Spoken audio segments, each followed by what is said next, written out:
Welcome back, everybody, after a week break. Not a week break, just the week, the work week. I mean, it was a week break, but I'm glad you're all here. I'm glad that you survived carefully through the week and that none of us have died. So, Yeah. all praise to my left on my little camera screen. We have Mia, who today will be playing Celina, who I don't have a rhyme for. But she will also be playing Rory, that rapturous and ever-rising rapscallion. In the middle is me, Spencer, playing the DM, the bad guys, and Strahd von Zarevich himself. A little bit to the right of me on the character page here, we have Drewski playing the Ebony Enchantress and monster hunting apprentice Ezmerelda Davenier. And to the right of Drewski, we have Habiki playing the noble embodiment of vengeance, the princess and frost maiden Ireena Myth. Now I need to bring my Discord thing up so I can see who's next. Matt follows up, helming the Legion of the Lost as Redmond Gill. And then Astora is next, playing our resident good Drow and Maiden of Elistray, Diana Lothryn. And bringing up the rear, the smallest member, and sometimes the biggest member, we have Riley playing that miraculous menagerie, Volk Moonchild. So, As well as temporarily yes, a very dumb Centaur. Boulder, but we shall meet them soon enough. With all the introductions out of the way, shall we begin with a recap? What happened last time? we started the session off by assessing the current situation with the lovely mongrel folk that almost burned to death, but thanks to our valiant efforts, we managed to get all of them out of the burning abbey alive. It may or may not have been us that set it on fire by accident, but that is another matter. A couple of them left later on because they didn't want to stay, well, locked up or with us. And for the others, we managed to somehow get them some food and some shelter and get us through the night as the snow on the mountain was slowly melting. We weren't quite sure where to put them, so we decided to take them to Ezmerelda's cut and have them take the long way around the lake where Emil and his werewolf companions are, because we are imagining he seemed kind of like a chill dude, and they might not judge them as harshly as the people in the more normal cities. Mm-hmm.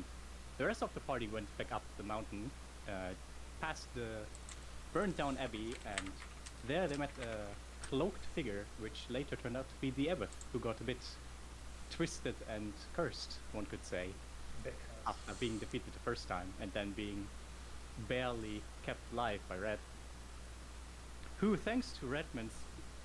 Ow, my kitty's punching me. Who, thanks to Redmond's, looking dapper, by the way, my dude. Handsome boy. Very much. Thank you. Oh, hey! Who, thanks to Redmond's encouraging words, came to the conclusion that he should kill all of humanity, starting with Barovia, and unleash the... what was it? Harbingers onto the world. And we were like, no, you're not going to do that. That was what we thought, so we started to fight, and he almost blew all of us up with some radiant light explosion that lasted for 2 turns. Just barely managing to stay alive, thanks to Diana managing to get a bit of distance and basically resurrect everyone, or keep them from dying with one swift spell. Healing spirits, And- one hell of a drug. It is. Once you have tasted it, you can never get over it. And then, the one who actually gave the final blow, which is all very dramatic, was Vasilka, who used to serve the abbot before, and basically treated him like a father, not realizing who he was after he changed that much. And after that fight, Rory got a bit Testing. riled up. Riled up with a good word for that. And got very salty at Redmond and at Diana for feeling belittled and treated unrightfully. And I think in the end, it was concluded that Diana and Red don't want to travel with her anymore and can't trust her. So Rory broke up with the rest of the group, and Volk, her dear friend and true family, as well as Ireena, her one true love, decided to go with her. And I think that's where we ended the session. And that is only We did indeed. Mistake.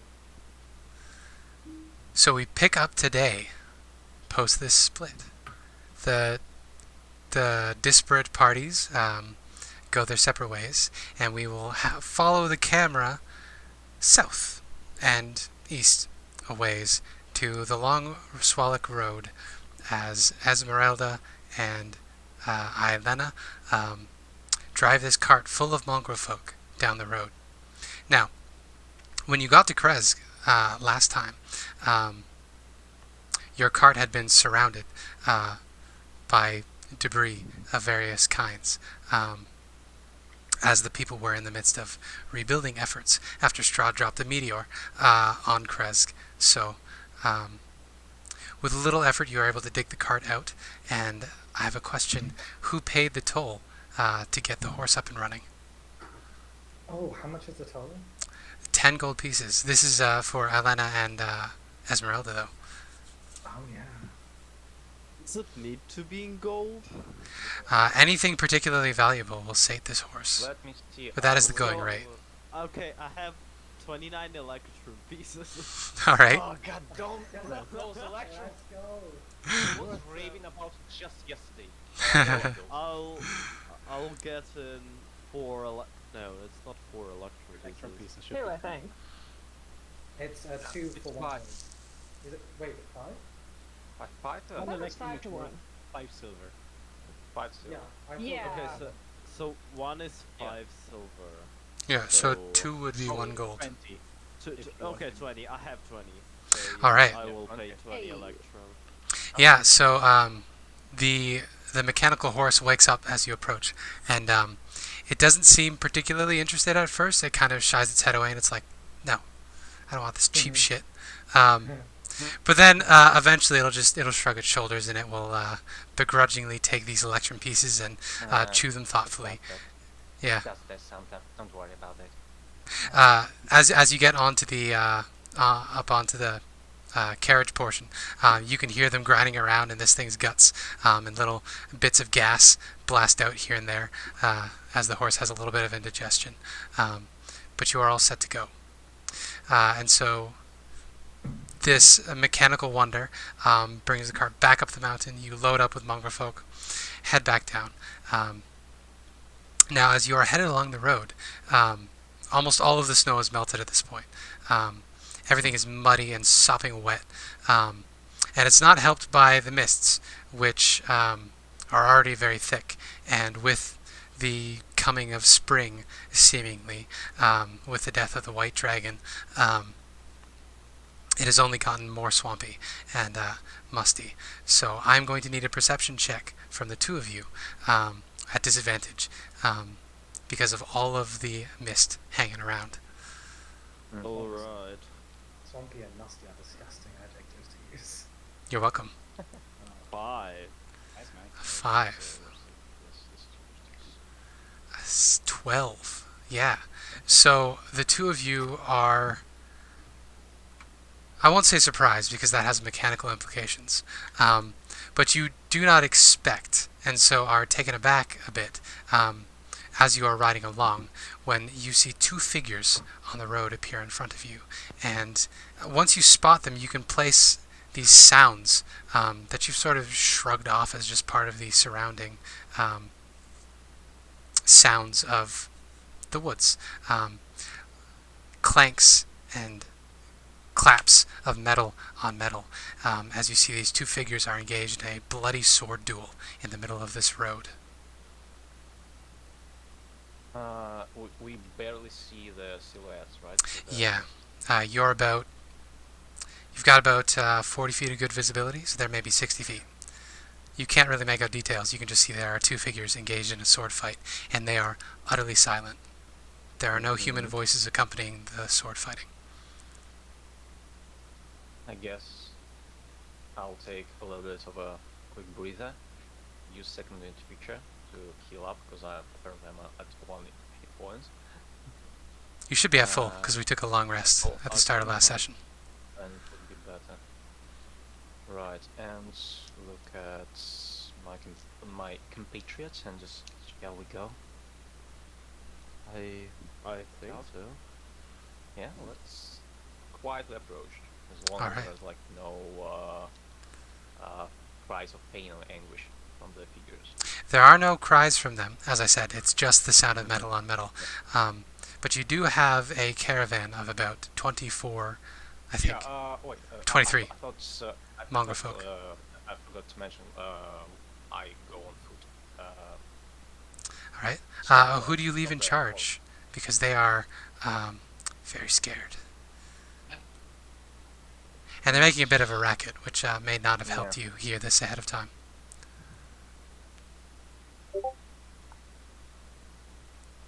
I guess I'll try to just persuade them to stay full for a second.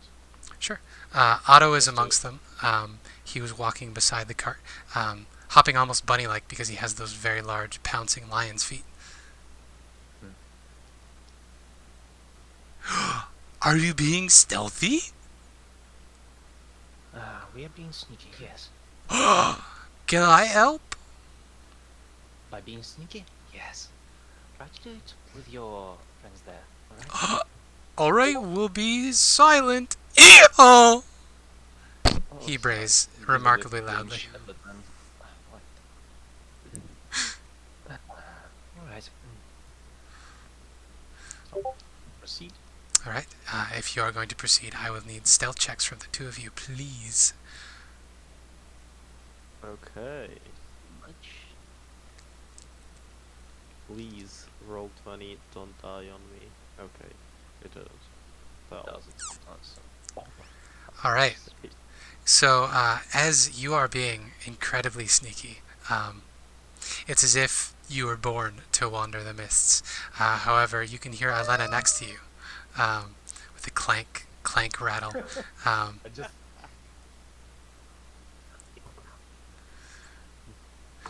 It is a little too late, however, as you've gotten close enough to these figures at this point that they stop in the midst of their fighting and turn towards you, and you hear a voice creak out like a dead tree in the wind.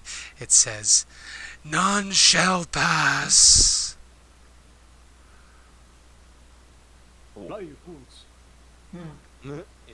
it coming from one of the figures? Yes, one of the figures. Why not? "We are having an argument. None shall pass until we have resolved this argument." Can you do it not on the road? No. Oh, that's annoying to deal with. extremely complicated.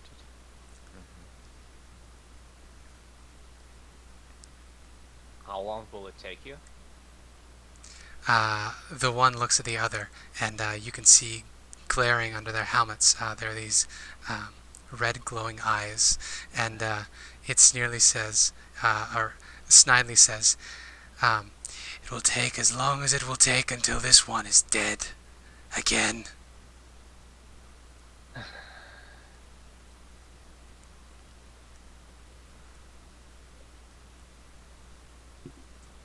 What should we do in such a situation? I look at Ireena. Well, we I do not think that we can pass through here, or we could, but I don't want to risk it. So the decision is really up to you. We can wait until this quote-unquote argument is done. Try to sneak past. Although with all the mongrel folk, Yeah, that would be problematic. am unsure. So yes, we have many choices and none really. Alright, I'll look at the figures in the mists. Find you by the mists. Get out of the way. The one that spoke at the first point holds up his hand and he says, "Cease your approach. This is a dangerous one. I would rather not involve you." At that point, the second figure pulls out a dagger from somewhere within his chainmail and plunges it into the back of the one who has begun to approach you.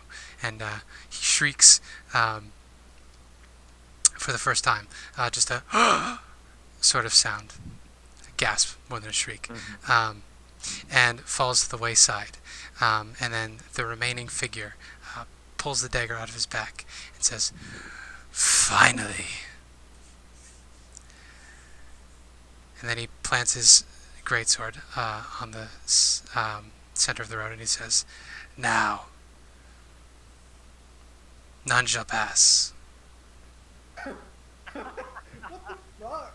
I guess that was the argument. Fucking Monty Python Black Knight or what? No, this is some weird shit. I haven't. Okay. Does it look like undead person or whatever? It is hard to make out. He is dressed almost entirely in black armor. As I said, you can see little red pinpricks glowing beneath his helm. You're probably close enough that you can see the insignia on their chest. It is very tattered, very old, and faded, but you can see that in silver threads there is emblazoned a silver dragon in flight on the center of his chest. And this figure follows up by saying, "I guard this passage. None shall approach. None shall relieve the devil of his due." I need to be so damn poetical all that time. No possibility of you just silently moving on? Shakes his head.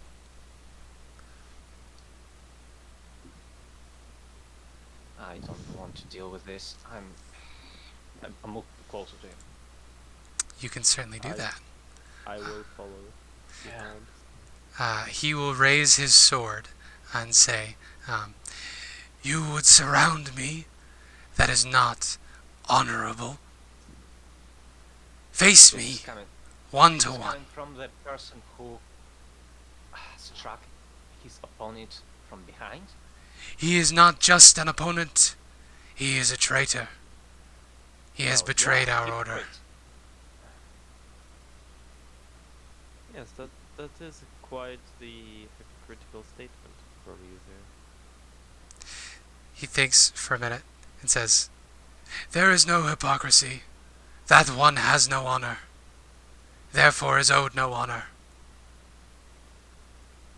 Natalie Kynes.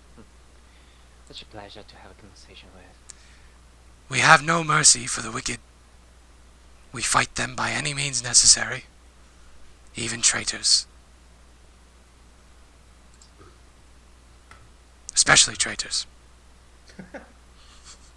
I kind of looked at Ezmerelda, shrug, kind of mouth like, what's the plan? I mean, we always can participate in this little game, but yeah, sure, why not? Might as well happen after everything. Who will face me? Do you wish to? Or should Sure. I? No, sure, I can do that. And yeah, I'll step in front. I I'll will keep an eye face on you. you. Alright. I just realized I need to look something up real quick. But as you approach, he will say, "Declare yourself, that we may duel." I am Ireena, House Smith, and I will challenge you to a duel to pass through this road. Very well, Ireena Myth. I will accept your challenge for passage across this road. One question. What type of weapon Ireena uses? I have a rapier and a dagger. Okay, both piercing? Yep. Nice. Here we go. This is what I was looking for.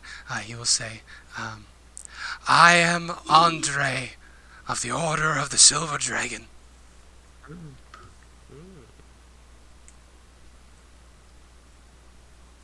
Okay. I guard this passage, that none will interfere with Strahd's imprisonment and eternal torment.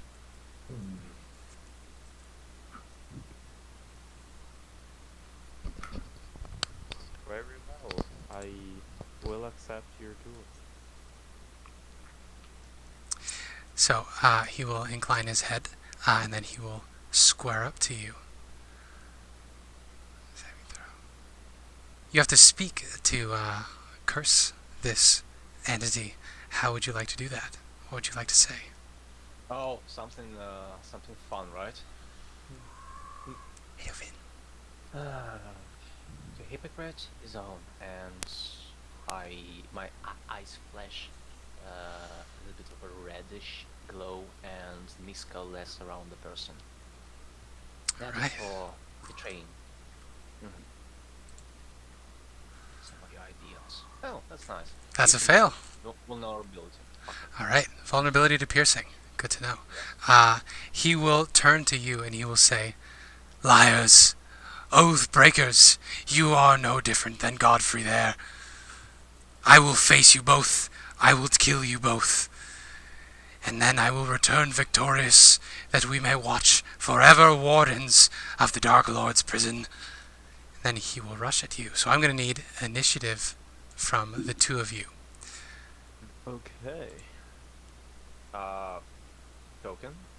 Oh, no valid token. That's right.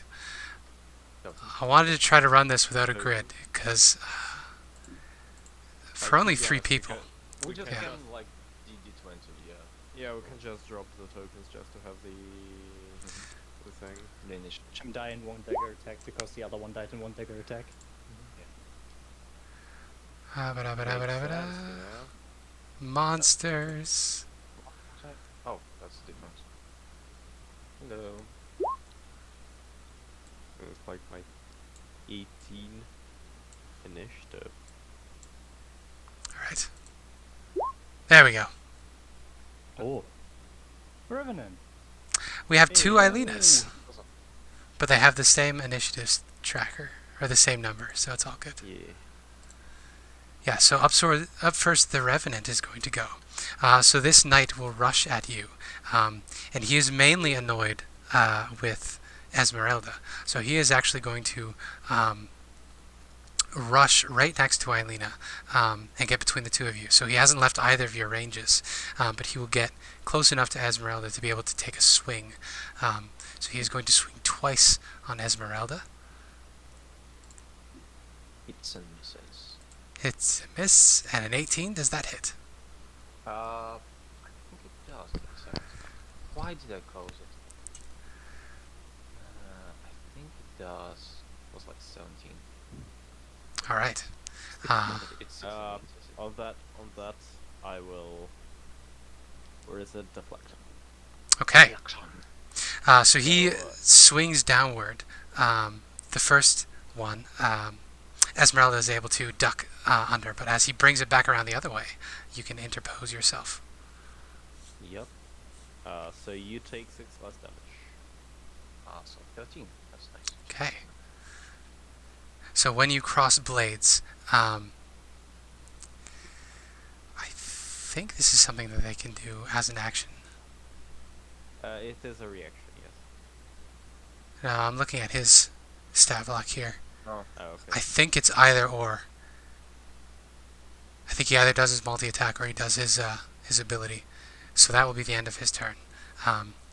And he will just look at you from under his helmet, and you can see the glowing red pits underneath piercing into your face, Ireena. And it is your turn. Alright. Then I will attack him. Yeah. Sure. I'll I'll even use something fun on him. Hey, I'll just... Yeah. alright. Well, he is vowed. What will you Yeah. say to him to enact this power? Talking about traitors while betraying another one in a fair duel is extremely hypocritical. He is vowed, and he will look back at you with, you can see something of surprise in those red eyes. And then now it's time to get violent and miss twice, probably. Unfortunately, yes. The dagger will hit, Wait. though. Wait, You know you do what? have advantage, right? I do have advantage, Yeah, so with that's the wall. actually an 11 So feel free to re-roll. About it. attack. 11 will miss. This gentleman is wearing very broken, very old armor. If you can imagine the Boulder's armor from Dark Souls, the Boulder's Knight, it's like that. This is chainmail and plate that's been centuries old. So it's not that hard to hit, but you'll have to hit a little better than that. Yes. A 2, a 3, a 3, and a 4. It's kind of weak. Yeah. Wow. The parrying dagger gets through. Okay, we'll smite second level on that. Okay. It is an undead, right? It is undead.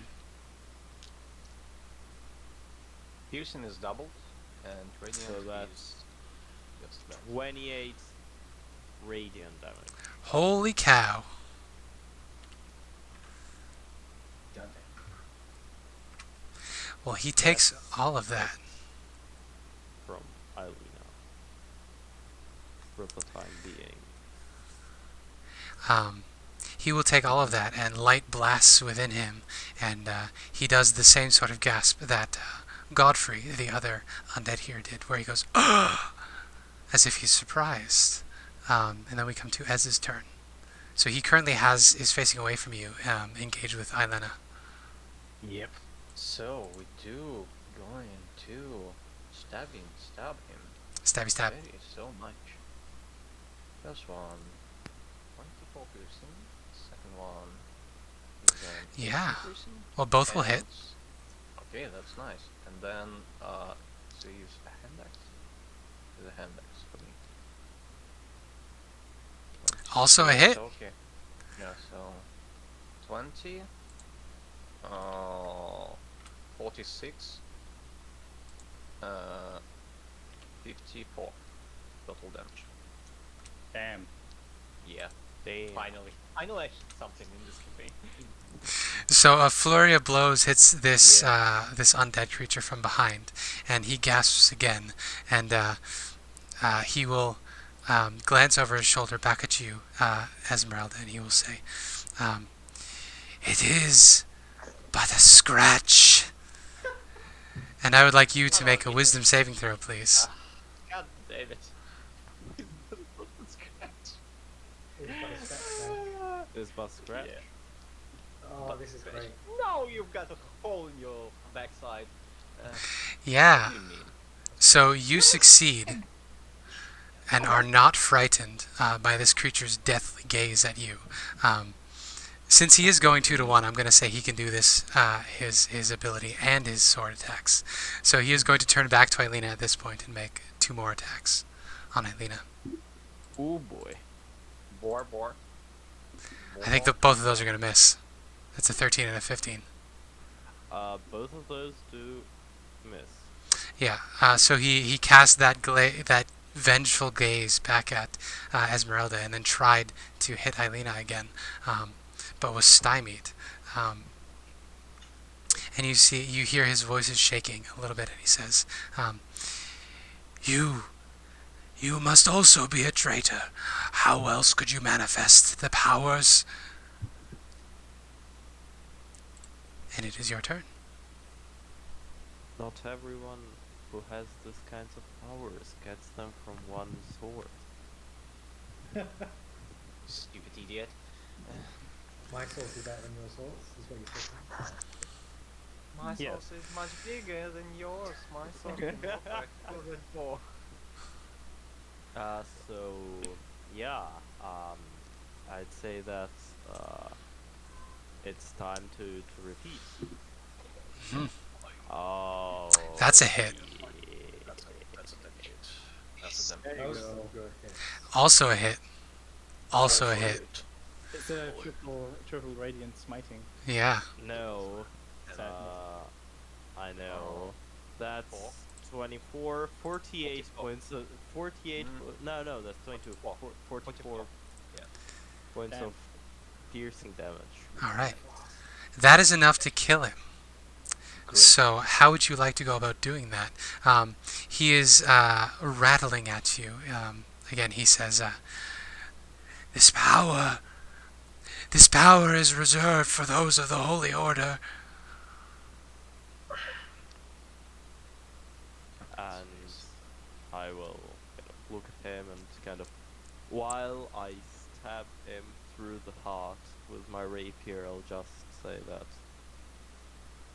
such powers are given to many who deserve or not. It's just our decision to use them for good that matters. He will grab your wrist where the sword is through his chest as he dies, and he will croak in your face. What is good is keeping your oaths. I keep my oaths. And then as he falls back, he says, I will see you soon, Vladimir. And then he crumples at the end of your sword. Take out Okay. the rapier that's still stuck in his backside. Yes, fanatics. I hate dealing with them. Yes, Right. religious fanatics are quite the nuisance to deal with. A bit of a downpour. Yeah. Poor You Rory. you hear the sound of rustling at the road's edge as the other undead is dragging himself along, trying to get his feet under him, but he can't quite do it. Rapier at the ready. Are you also going to stop us? No, I was here to ensure your passage. He stumbles a little bit, and he says, Your coming is known.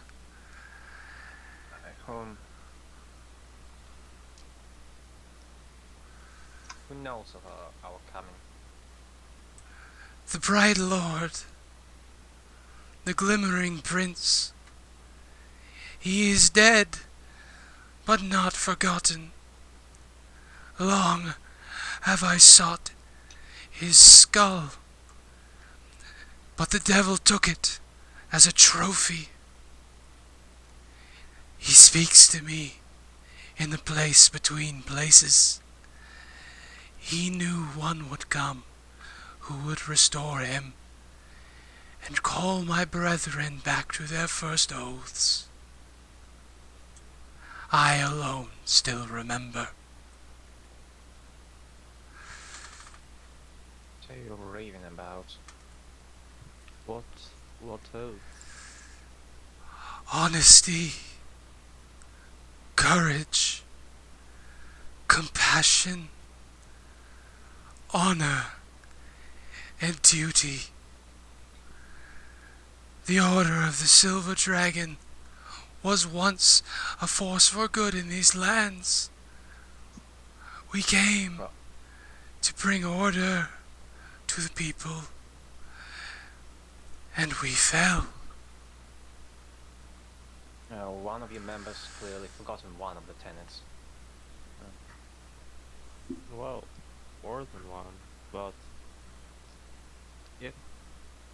if you fell and, as I see, came back, why some of you do not follow your tenets anymore? Why you have abandoned your oath?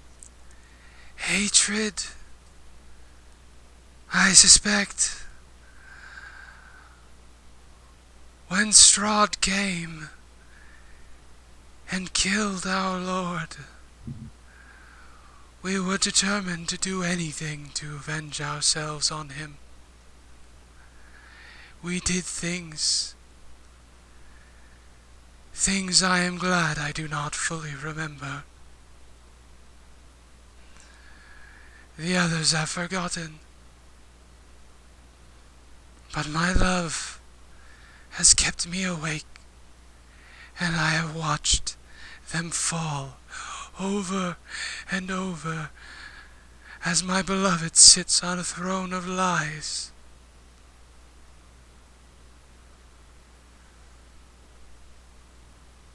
Who is this lord you're speaking? I think the only one lord in this part is the one sitting in the castle. Occasionally. Argynvost, glittering silver prince, left hand of Bahamut in ages past, dead now.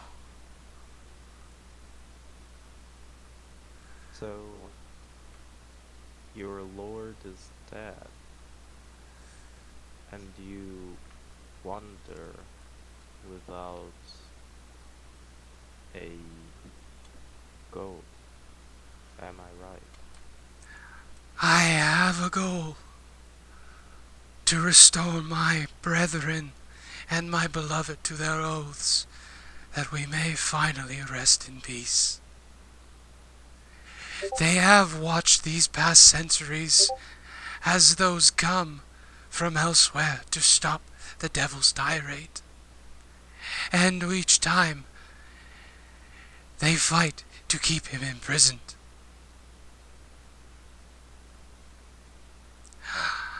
I want to rest. But death is not the end here. Apparently it is. It isn't. It certainly isn't. Well then, I will try to help. Me and you, we have something in common. We do have. This is...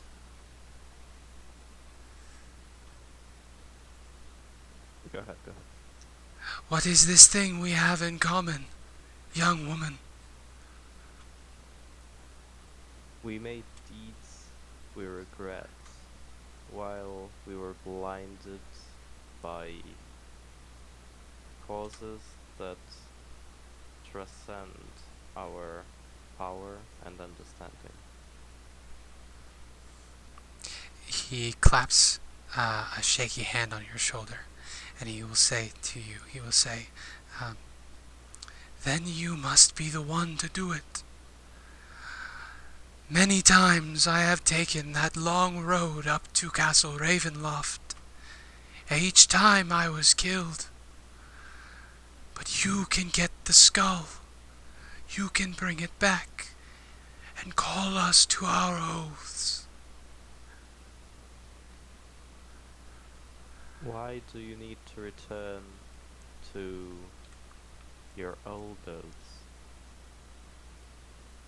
that you have abandoned, that you have betrayed many times? He will frown and he will say, our oaths were what kept us as good. It was our abandoning of that for the sake of vengeance that we became corrupted. I would return to the law. The good law. Vengeance should serve a good case. Isn't it good that vengeance led you to get back from the realms of the dead? To be so persistent in trying to retrieve the skull of your lord? Isn't that what drove you on this journey? Why do you need to turn back and look at what you did before? He You need thinks. to Sorry. forget that. New oaths can be forged. There are new things that need to be protected. Some were not existent when your old oaths were forged. Not all vengeance is evil. He will give you a long and piercing look, and I would like you to make a persuasion check. Not necessarily to get him on your side, more to see how he is going to react to this. Okay, I will use my session inspiration All right. for this. You are so uncertain in your roles. Come on. Yes.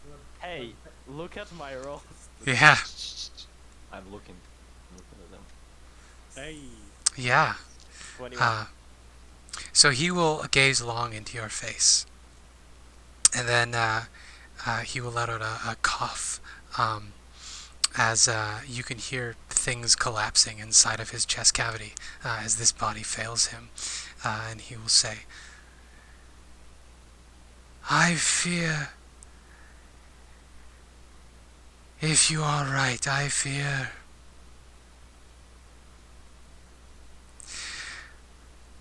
I am not above hate,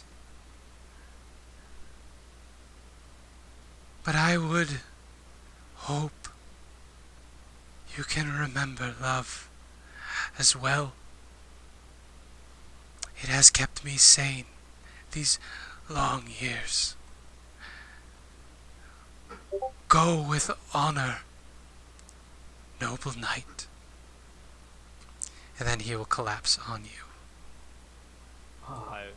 I will set him down on the ground, kind of a bit away from the main road, and just part ways with the dead body, just saying, "Rest well," and think about how you rode. If your roads still need to be followed after all that time.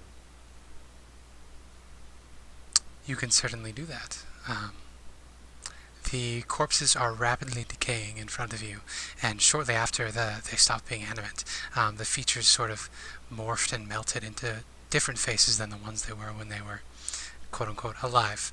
And yes, you can certainly leave their bodies on the edge of the road and continue on your way. Question. Do I know what kind of undead that was? You could make a Arcana or a Religion check, your choice, Yes. whichever you are better in. They are both awful. They're both a big fat All right. zero. You have no idea. But given the description that Godfrey gave to the two of you, it seemed like they have been animated by sheer hatred, except for Godfrey, who claims to have been animated by love. Good guy, Godfrey. So, One of them did say that. Oh no, that's different. Right. No. All right. So let's keep the caravan going then. I guess. all right. Keep it going. You can certainly keep going. With that, we'll cut back to the mountain. To the mountain. To the mountain. The mountain. Now, Out in there. Wait, we're in mountain. Redmond and Diana, you have watched Rory and Volk walk away with Ireena. And it dawns on you at that point that they have the holy symbol of Ravenkind and the emerald gemstone that represents the land itself. I do. I have that. Which one? The gem? Refer that back the before gem. we left. Oh no, we are not. I won't give it now. I'm so sorry. Volk is like, this is part of my quest in... This gem is part of my quest here. No. That was the wrong voice. That's okay. I'll just say this is what body that I'm... How No. convenient. The voice is always kind of a random, let's be honest. Okay, so we'll rewind a little bit, and we'll have this conversation as you're leaving. Ireena is very upset, and she's not talking to anybody, and she's sort of pulled Rory aside, and they're having a conversation. Redmond, Yes, but I need that gem. I am so terribly sorry, and I mean this with all sincerity, but I really don't trust this very valuable thing in your hands right now. This is necessary to defeat, or at least sort out Strahd, and last time I relied on you for something, Volk. You nearly killed me. You're the one... Never mind. There is a specific purpose in mind for that gem. It has to go to the tree.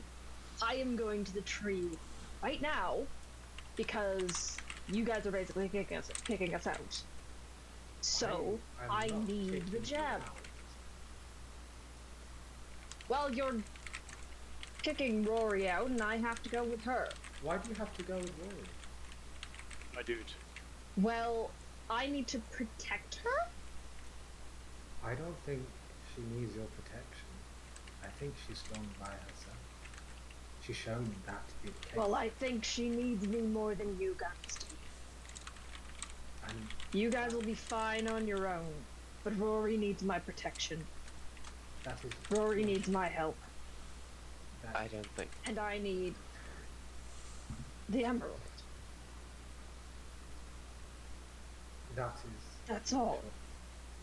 that is your choice, and I respect that, but I cannot allow to give you the emerald because it is necessary to defeat Strahd. And when It is not necessary for Strahd, it's necessary for the tree. I have to take it back to the tree. I don't quite believe that. You saw the effect it had on Strahd. You could not touch it. I'm sure this could be a weapon.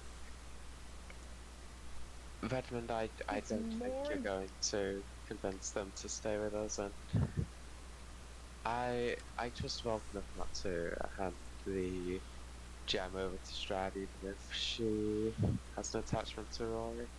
You trust Volk after all that happened? They, them, Sorry, not a she. I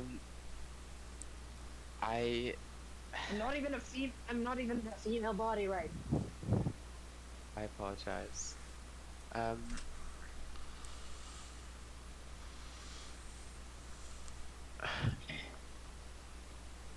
I don't think they're going to. I think they distrust Strahd as much as we do. I hate him. Exactly. I understand some of his choices, but he's made a mockery of the cycle of nature. And I need this gem to fix that. If we let them take the gem to the Golfius tree, then that's one trip we don't have to make.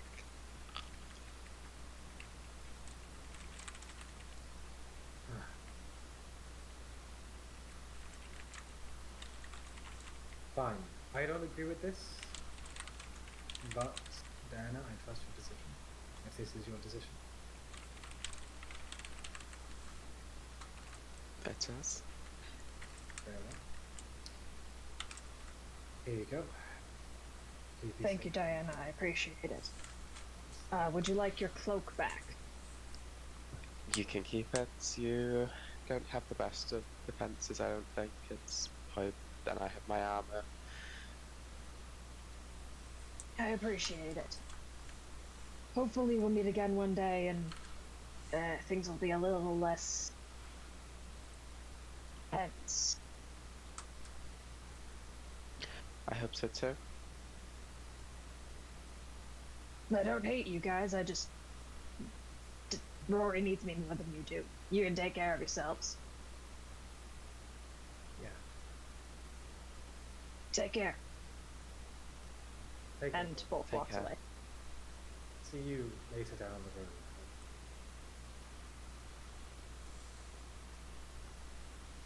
All right. So with that exchange, Ireena will turn back to Volk and give the two of you a very hurt look. Then she will hold her hand out to Volk, hoping to take Volk's hand and embrace them. I tried to talk to Ireena, but I assume they're not there for words and... No. As you approach, she shakes her head, and you read her lips more than you hear her voice. She says, "Not now." I know. Presumably, you will walk away a little bit and then take a short rest because I'm at a very low hit point. at Yes. this point, at this moment. So, you I'll find didn't. somewhere to- You just took the gem. You didn't swap items or anything like that. No, just a gem. So, No, just the gem. Rory and I- Volk have I the al- holy symbol and the gem. Hey, Yes. Okay. hey, fuck nerd. We are the main characters now. Well, I mean, they have the sword. Which swords? We have loads of swords. It's true. We don't have Oh that. no, I also have the book, don't I? You have a book. I have You a- don't have the I have Tomo a- Strahd, and you don't have the I don't have the Tomo the Strahd. magic sword yet. No, I don't have the Tomo Strahd, No. but I do have the journal, the dictation. Yeah, the Journal of Dictation. Yeah, Okay. either you or Rory, one of the two have it. Is there any? Rory used it before. Is there any last interactions we would like to do before Red and Diana set out on their own with Vasilka? Just know that I hope this isn't a parting farewell. I hope to see you all soon. We can stay in touch. Is he not trying to do the sentimental thing, even though he's the one who doesn't want to travel with us anymore? Because this is a bit I think ridiculous. so. You know how he is. They're stubborn. They're foolish. Redmond is. I think Redmond is a good person, but he's a bit of he's a cup, an empty cup, and there is nothing left to pour from it. It's going to be filled by something eventually. I really hope it's something better than what got into the abbot.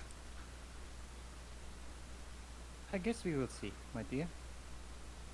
I have a feeling Let's that take a we- nap. a nap would be good. I feel like we will meet them again, eventually. After all, Barovia is not that big. Maybe they see a reason once we do. Okay. And then with that, you can certainly take your short rest, and we will come back to you at the end of the session. Because right now, the camera is going to follow Red and Diana and Vasilka as they begin traveling over the mountain. Would it be a good idea if we also took a short rest? Certainly That can. would be so awkward if you just do Yeah. it. Opposite sides of the abbey, just casting glares at each other every now and then. Staring at each other. I mean, we're walking, right? So, Yeah, well, Oh what? my. Oh my. Oh wow. Oh no! Oh wow. Oh, And Rory was knocked unconscious in that fight, so damn. I need one more. Yeah, That's the crit. Okay, Oh, that's so good. Funny as fuck. It is pretty funny. 8 Oh my, plus look at that. 14. 7. Yeah, for the 14, I needed 5 hit dice. Basically, Red just like with one hit die, he recovered more than you spent all of them. How's the paladins? Oh man, I got exactly my max health Oh, that's nice. with 6 of my 7 dice. Someone No, for the still have healing. the point, right? I'm just asking to make sure. Hmm? Somewhat, sorry? Does someone still have the plot point? I think I someone. believe it is Astora again. It's me. Yeah. Always the last holdout. Face us, you coward. Put I need a good reason. Good. Oh, even that way. I may have something for you later in this session. Oh, nice. So you take your short rest, and the entire time, Vasilka is looking down at her hands, and she keeps fiddling with the stitches that have opened up on her skin, and she's slowly worrying at them. Shit. I should probably, during the short rest, I suppose. I'll second it. Do you want me to take a look at that? She will nod, and she will hold her hands out to you, and she will say again, "Father." Oh, this is. I look her in the eyes. This is your fault.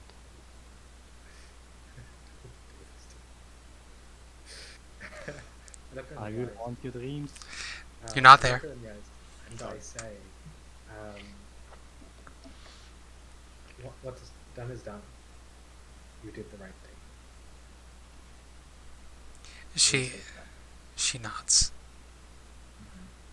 And I'll ask Diana's help. And Diana, could you help me look at these stitches? I can try. Last time I did anything like this didn't go so well. But We can get the last time. Do either of you have mending between the two of you? No. neither of us get cantrips for my Yeah. classes. So Yeah, I thought so. In that case, if you would like to attempt to repair it, you don't have adequate equipment. You could try foraging for the abbot's equipment, or you can try to make do. I would say this is close enough to medicine that you can make it as a medicine check. Would we be able to, before we go, get some of the, if it's not burnt down, some of the other stuff, I suppose? Yes, you could. If you wanted to do that, I will need an investigation check, and that will factor into the DC of the medicine check you will make. Brilliant investigation. Diana, where was it again? That the materials row? You were there. the materials? Yes, for the abbot's materials. For this situation. I think they were just above the room where we fought it the first time. Oh, brilliant. Could you guide me to that location? Can you please make an investigation roll and I'll help you? Of course. So am I making an investigation roll with advantage? Spencer? Yes, if the two of you are looking, you certainly can. You remember the layout. The abbey wasn't that big, so go for it. 19. Yeah, not too bad at all, not too bad at all. So you pick your way to the right spot and you're digging around and you find sutures here and there. You don't find any thread per se, but you could probably make do with stuff from your adventuring kit. As you're moving around, however, down here, Diana, something shifts under your foot. And I need to find the stat block real quick. Oh god, it's not the fetus, like, tumor, is that? Oh my lord. It makes me a potent Christ mother. Taken me. You feel so hungry. It's under the B. It is so cold. There we go. I've seen the beyond. So, Diana, as you are digging through the ashes, you feel something grab onto your leg, and I'm going to need you...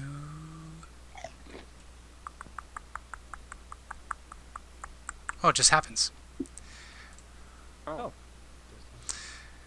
So you are grappled as a filleted bit of flesh comes up out of the ashes and begins wrapping itself rapidly around your leg, and you can see attached almost like what's the word? Almost like a boil on one end of this thing is indeed the discarded head of Cloven's twin that has sort of attached itself to this blanket of viscera. It is charred, blackened. It is all gray with soot, but it is crawling its way up you and wrapping itself around you. Okay, are we doing combat? We could do initiative, yes. We will do initiative. Okay. I don't know how. Is this like a trivial thing I can just like chop off? Or... There's not much to it. So why don't we all roll initiative to see who acts first as it grabs a hold of you? Oh, can I drag? I'm trying to. Yes, you should be able to. There we go. There's Diana.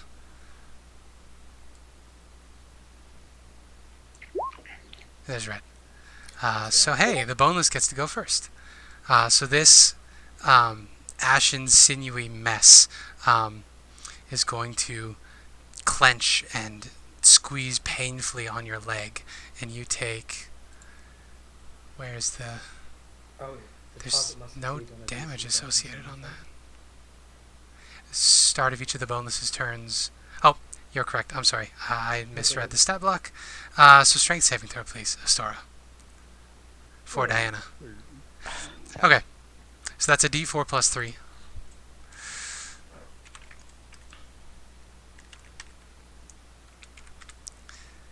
I did it the wrong way again. The classic. Always do it. Why do you always do it like that? It's always wrong the first time. Yes. That's the right. 4. So 4 bludgeoning as it squeezes, and you can hear very silent squeaking from the mouth of this thing. It's barely perceptible. It sounds almost like a mouse. Ooh. Red, you get to react next. As oh, yeah, that's disgusting. I will go and I will take out my sword and say, Diana, let me get that off you. And I'm going to strike it. Oh, I'm clicking the wrong thing. So. Wow. 1 and a 2. Yeah. You do not manage to hit, unfortunately. You're probably a little too concerned about chopping into Diana. This is very thin and it's moving very quick. It has the look of a symbiote, but of course it's black blood and ash as opposed to black ink. Makes sense. The 26 will hit though. It's the first roll since I'm one-handed with it. Gotcha. And, I would like to. So is this before or after the long rest? Short rest. This is after the short rest. Yeah. Or I would like- we were in the midst of the short rest. Yeah, good shout. That's fair. I'll probably wait until after. Yes. I'd just like to hit it. Go for it. That's the end of my turn. Yeah, so you chop into it. A decent chunk comes off, but it is still squeaking and climbing up Diana's leg. And it is your turn to react to Diana. So you could do a strength check to try to break free, or you can try to attack it. I'll draw the dancer's blades, and it's just a regular grapple, right? It is a regular grapple. I have my DM screen here, so I can recheck what those rules are. Ooh. Grappled. If a grapple creature's blah blah blah blah blah. I'll just use 5 feet of movement to escape. That works. Oh,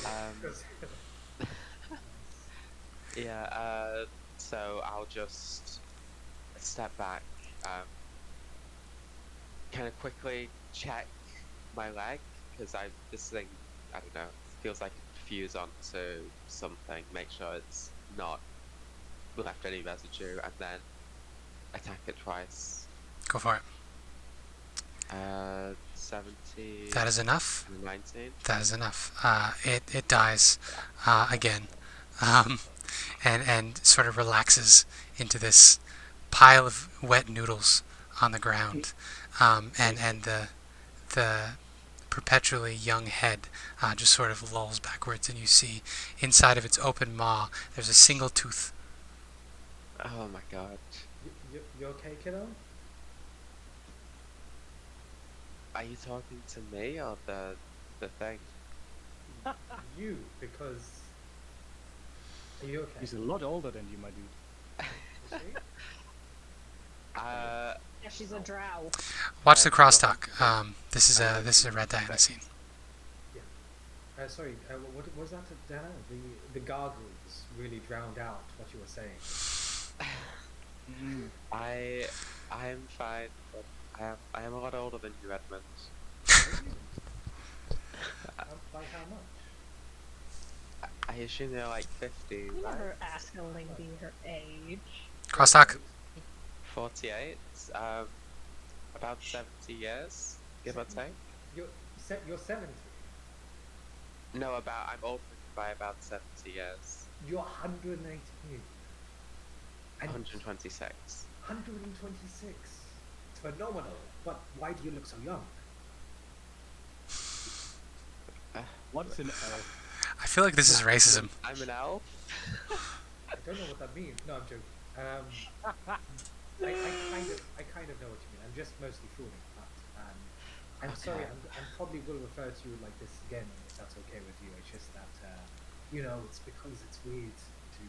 I mean, you look younger than me, and everyone else looks younger than me in the party. But everyone did look younger than me in the party, the previous party. But that's in the past. The equipment. Where did you say it was? Should be somewhere around there, I think. Though, I think what we've got now is probably as much as we're gonna get. You did manage to find it. I will say, as Redmond says this bit about everybody looking older than him, you gaze into his helm, the visor of his helm, to try to catch a look, to see again, be reminded of how old this face is, but the enchantment on the armor makes it so you can barely see a face in there. In fact, the suit of armor almost looks empty. You can just sort of see the hazy red eyes and just shadows beyond that in there.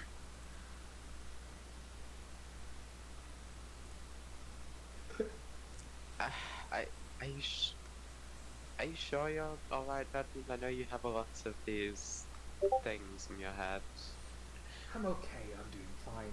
There's lots of things to do and not enough rest in this land. But when the time comes when we've saved everyone in this place, I'm sure that would be nice and quiet.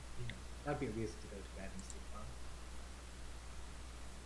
well. One of them is very much evil, and I know he might be your father, but are you sure it's worth having him inside your head? Redmond looks at you in the eyes and says, "Yes, it's worth it." Okay, let's get Silk patched up then, I guess. Yeah, so medicine check with advantage. Or not advantage, sorry, I'm lowering the DC. So medicine check from whoever would like to try to pull her stitches tighter. And yes, as she says that, Redmond, you feel your father stir, and he says, "She would question you after being so loyal to you. How could she do this thing?" I says, we all question everything. I am right now questioning whether I had a friendship with those who left. It's an uneducated question. It's fine. It's fine. It's fine. I will trust your judgment on this.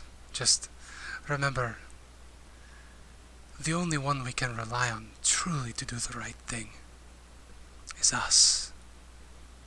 I mean, you know what is right, Redmond. You have chosen it time and time again. I mean, yes, because of experience. I know what is right. I know how to help people. It's just convincing them in the end. But well, I don't know. I trust that, and I trust you. Thank you for your trust. I trust you, Red, and I'm glad you did not destroy me. I wouldn't dare to. Thank you, Yes, so that medicine check, please. Do you want to make it, Matt? Nope. No? Okay. So Redmond's handing all this over to Diana. I'm like offering guidance. Like I'm just like, I think that when I heal my wounds, you go to stitch in this way. Is what I do. So you're giving her disadvantage. Sounds like it.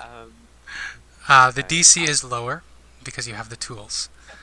I thought you said you would say like higher. I got a 10. Yeah, that's not great. Nope. So, Vasilka is holding her arms out in front of her, and Fortunate that I'm not with you. you're trying to get the stitches right, but of course you didn't find any thread or anything like that, so you've had to resort to using hair, probably hair plucked from your own head because Redmond doesn't have a lot of long hair. So you're pulling these threads through, and honestly, you think it's just making it worse. In the end, you manage to secure her arm. You don't think it's going to fall apart any further than it already is, but she is very clearly a construct at this point. There's no way to hide this. And with her simple maiden's gown, not much is left to the imagination, given her cut-up forearms. Okay. I'm afraid that's the best I could do. I don't think I'll be performing any more surgery after this point. You did your best. Thank you. I'm sorry to have asked it. She will gingerly touch her arms on both sides, and then she will smile at you, Diana, and just look at you appreciatively. It looks great. You did such a wonderful job, Diana. You know all the other children have these sort of scars, and you know yours looks the best. I say to Vasilka, not Diana. She will smile at you. She's clearly picking up some language and mannerisms, but there's still that sort of blankness when you say big words or fast words. Yeah. She's smiling more out of politeness at this point. Yeah. Okay. Right. Show me off. Yes, You let's go. certainly can be. So you begin on your way, and you had the fight with the abbot shortly after noon, because you spent a good 3.5 hours climbing down the mountain, 3.5 hours climbing back up the mountain. So we're around dinner time at this point, as you're heading along, when you hear some shouting up ahead on the trail. Do you hear that shouting? I do. Some more trouble for us to sort out, I suppose. I think so. I mean, never rest. No rest for the wanderer. Let's go. I should say by trail. The area that you are climbing on, it's mostly bare stone. There's not enough much grass up here. But there is the odd evergreen that sort of stubbornly planted its roots in ages past and is still holding on, craven-like to the stones. As you can continue on your way forward. Wunderbar. And what sort of things do they hear being shouted, Riley? The fuck? Am I in the midst of the chase? You're in the midst of the chase. You have lost sight of your prey, and this foolish outlander that is following along with you keeps falling behind, and you're not able to quite go as fast as you need to. I told you you can ride on my back. Oh, that seems so uncomfortable though. You're rocking back and forth so much. I'm a horse. That's what we do. You're not the horse. You're a centaur. Well, not really a Way horse. better. Boulder and Centaur. And small, two-leg can ride on back. Do I have to? Hurry, quick! We must catch the goat. And we must kill it for glory. It's okay if you don't try to pick me up again. You will. Outlander will fall behind. Hey. With that, I would like you to roll a perception check, please, Boulder, to see if you can spot your quarry. Your voice is so I am good, very the bad mic at can't first. handle it. Yeah, your voice is so good the mic is cracking out. Yeah. Powerful. Let me find. There he is. My perception is very bad. Yeah. You don't spot it at all. In fact, you see so little. You are not sure which way you saw it last. So I would like Celina to do one instead, because Boulder is so clearly lost. Look at that. There you go. I just low perception to roll high. It's a difference from Rory. She would get 15 with the plus 10. So you spot it at the last moment. It's a little too late to chase it, since you were facing the wrong way. But you spot the hind legs of this thing, this spectral goat, as it passes over the range just overhead. And then it begins charging downwards. And on the other side of that little ridge, you, Redmond and Diana, you barely have time to react as this goat that is about the size of a bus begins charging at you. So it's going to come right for Redmond. What the fuck? It's 13. It doesn't hit, but can I grapple it? Oh, I'm sorry. This was the ability I'm using. So it's a strength saving throw. Oh, I didn't make a strength saving throw. I thought I had to do an attack and then the charge thing would happen, but this thing is bounding down the mountain at you. Oh shit! What the It's a fuck? 9. Would you like to retroactively use your session advantage for that, or do you want to stick with the 9? I'll retroactively. No, on principle. That's I can't. cheating. No, That's no. cheating. Okay. Aren't you like in the mountains? Thing? On principle, I can't. I'm sorry, gang. It would be So cheating. changing I that. would- You have to say it first. Alright, Take damage, old man. so you are knocked prone. Oh, Um, it has to hit, right? I'm so sorry I don't want to be a rules lawyer. Oh, damn it, you're right. I read this and I'm forgetting all of it. If Sangzor moves at Okay. least 20 feet straight towards a creature that hits with a headbutt attack on the same turn, target must succeed on a strength saving throw. Yeah. You're right. So, Afterwards, it does it. So Okay, now. second headbutt hits. And then you fail the strength saving throw. Okay. it's like Yes. a- So you begin tumbling backwards and you begin free falling down this very steep incline. What the fuck? Oh my god! Wait. Okay, the second one. Yep, and it is going to turn to you, Diana, and it is going to stomp its hoof and then try to kick you with its final attack. This is the worst thing. You're getting wrecked. That head. Grab it, Basilica! So that's going to be 16 bludgeoning. How much damage Also, did I will remind you, this goat is approximately 12 feet tall. Ooh. God. So it kicks you with a hoof that is about the size of your head. Oh my god. I fucking love that goat. You forgot to roll damage for the headbutt, by the way. Oh, For the first thank you. one. 16. Hey, it's both 16. Yeah. Equality. Gender equality. So you both take 16 bludgeoning. At that point, you have a reaction, Diana. Or you can take a turn, I should say. How can I see how far Red has gone? At this point, he's only like 10 feet away. He's only just started falling. This is real quick. Okay.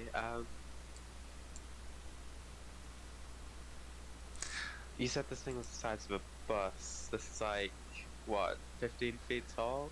It is about 12 feet tall and about 12 12 feet. tall. Like the space it occupies is about 12 by 12. Yeah. Or to be mechanic about it, it's 10 by 10. I should drop him onto the Lord map. goat. Where is Sangzor? S.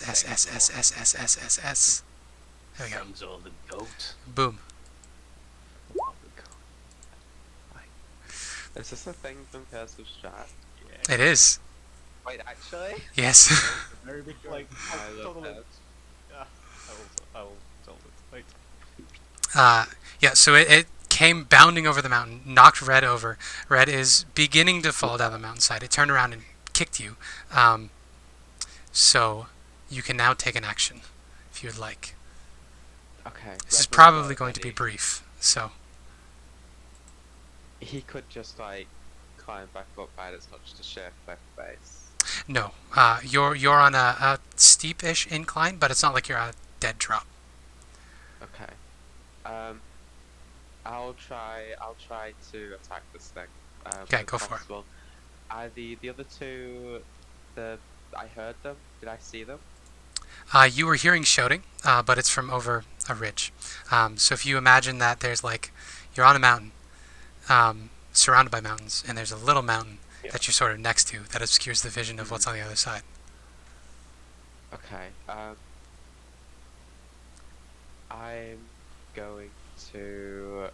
I'm going to attack this thing and then shout over to the other two.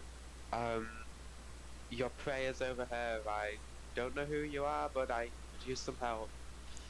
And 1, 2. Is that all the second one? And then 3 for offhand. Yeah, so the 28 and the 26 will both hit.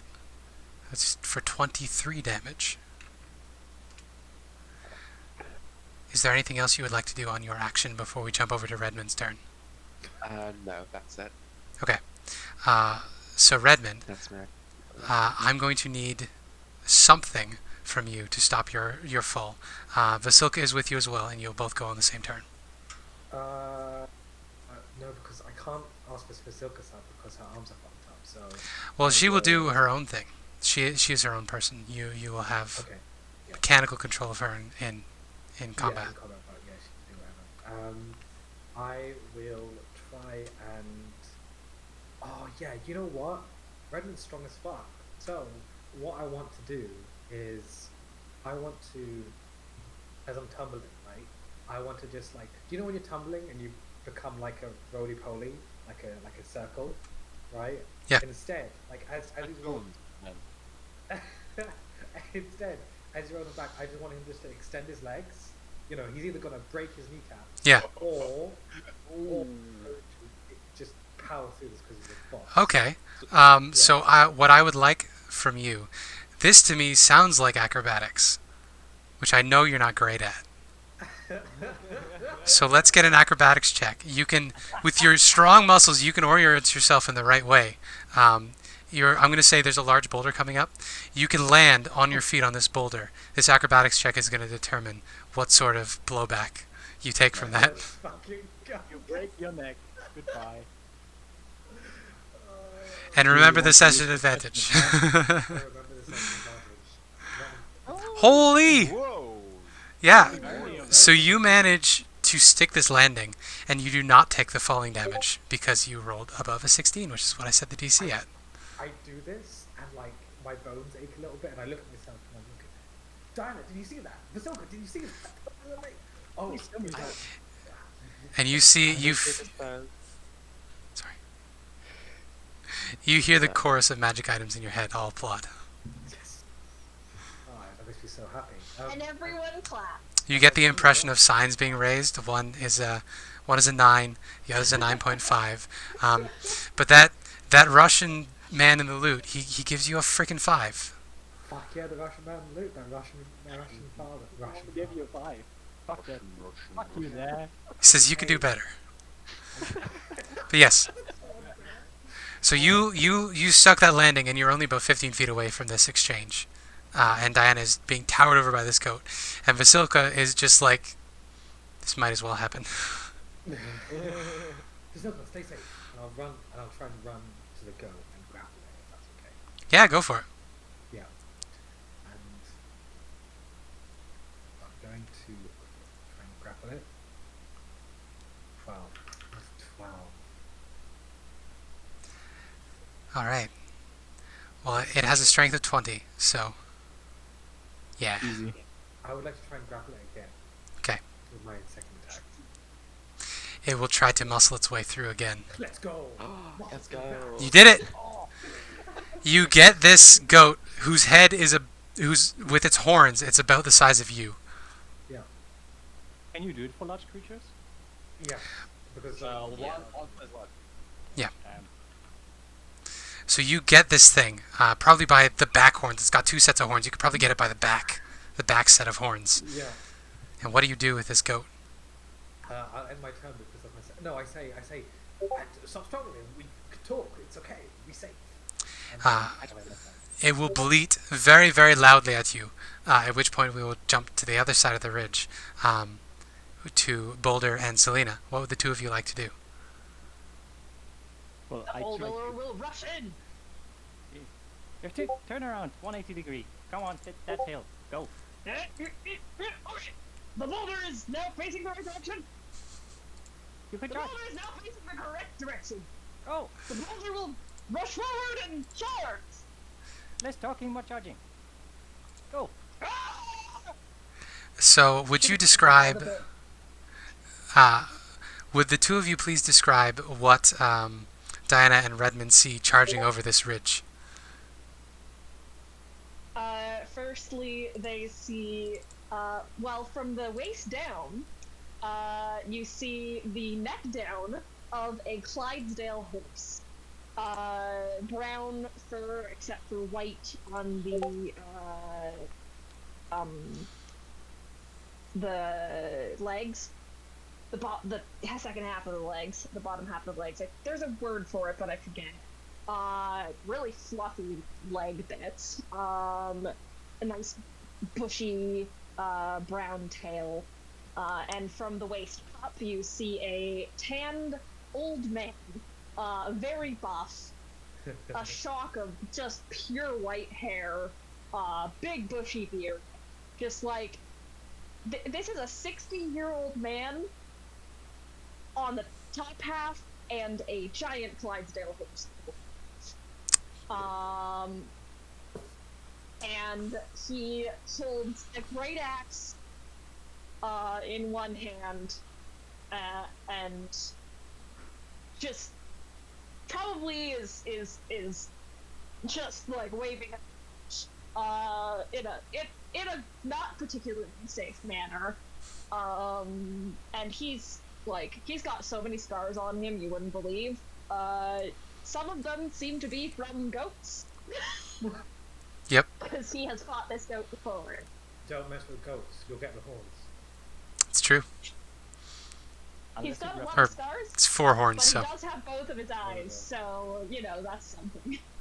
Yes. All you need. And you can catch sight of the other person on this centaur's back as he charges down the mountain. Yeah, on the back of said Centaur is a young-looking half-elven woman with very colorful hair and very colorful wizardly robes, with a very, very big head that she's trying to hold onto while the Centaur charges down the mountain. She seems to have quite a trouble to stay on the Centaur, but still seems to quite enjoy herself. One question. Yes.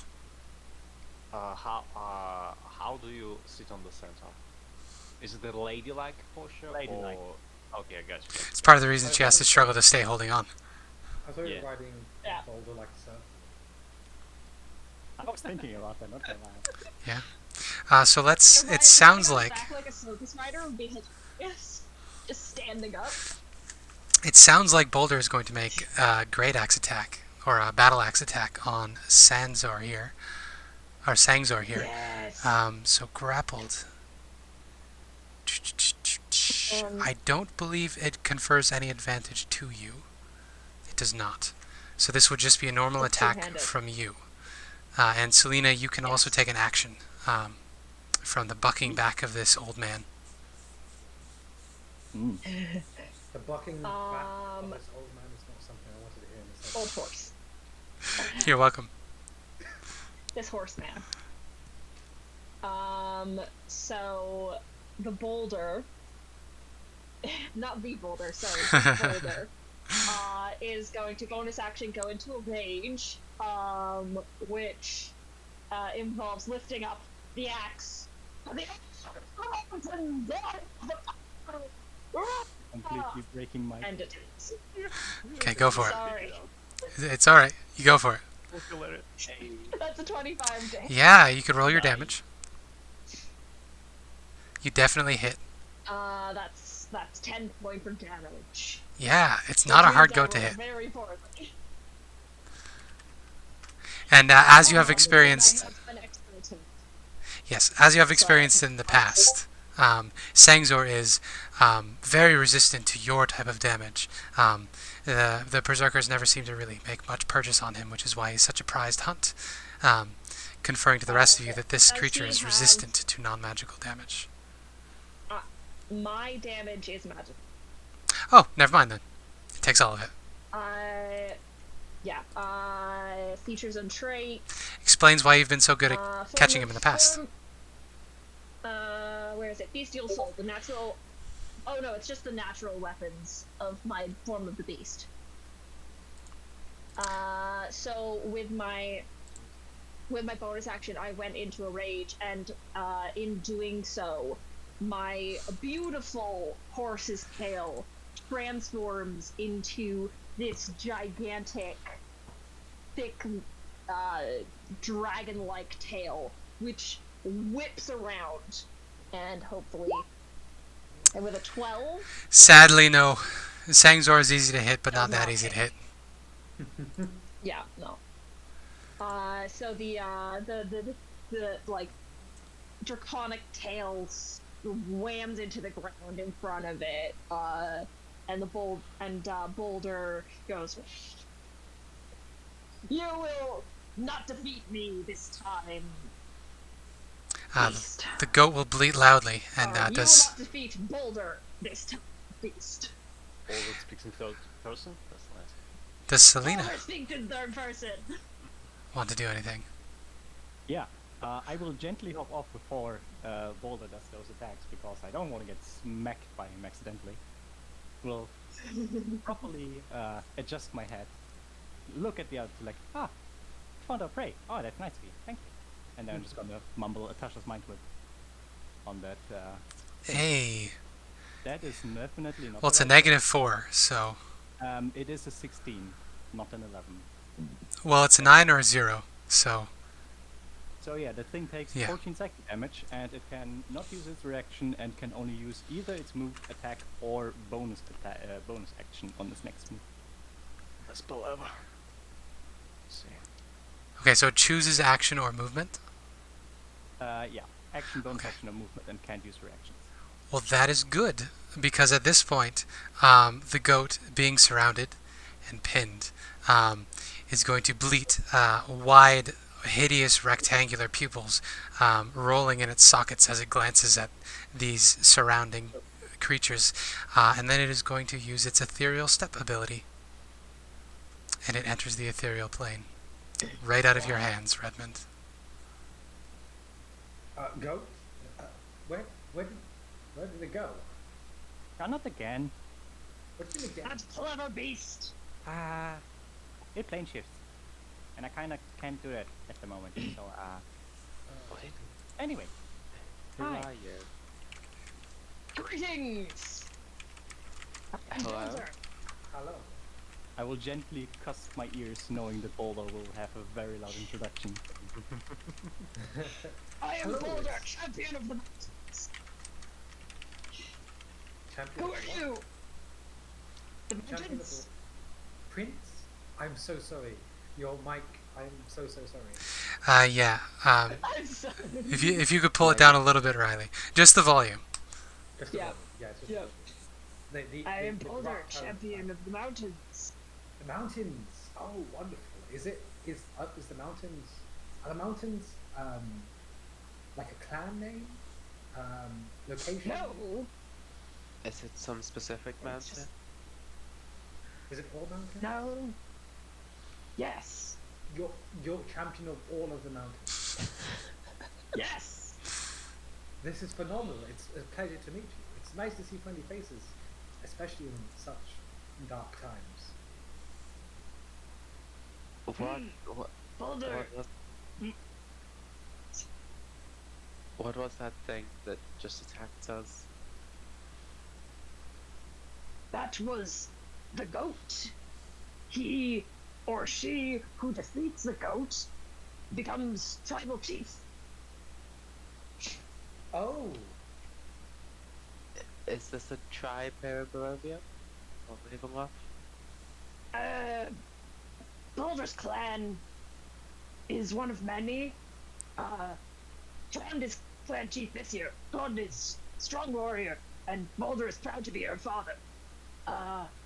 But right now, Boulder's trying to hunt Sangzor, the goat, so that Boulder may be chief this year. But this is a con at Barovia. Boulder does not know what Barovia is. Boulder just lives in mountains. I'll turn to the woman with Boulder. Please tell me you know what Barovia is, because otherwise there's lots of explaining that we have to do.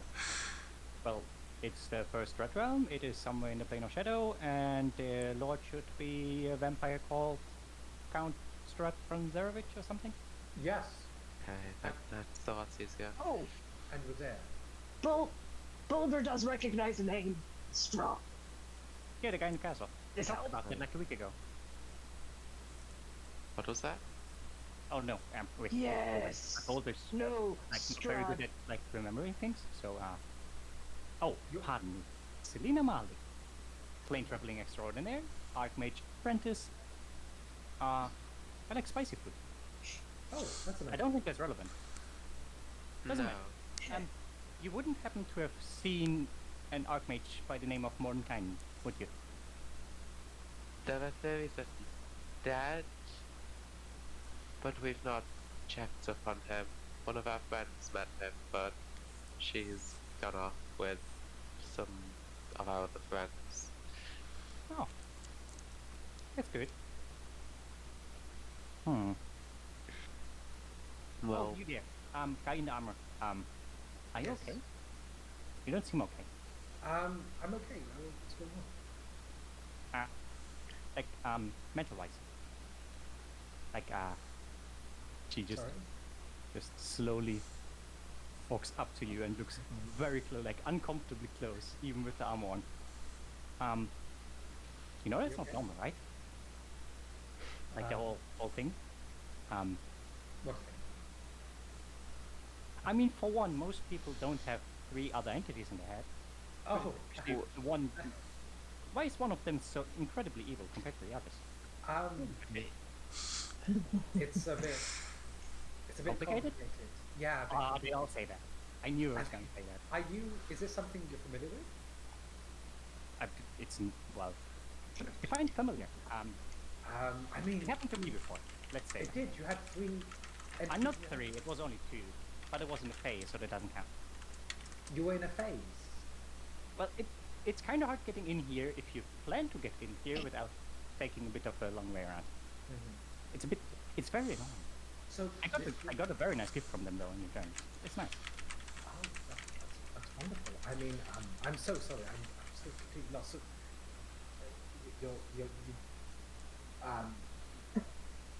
you travelled here to hunt this goats.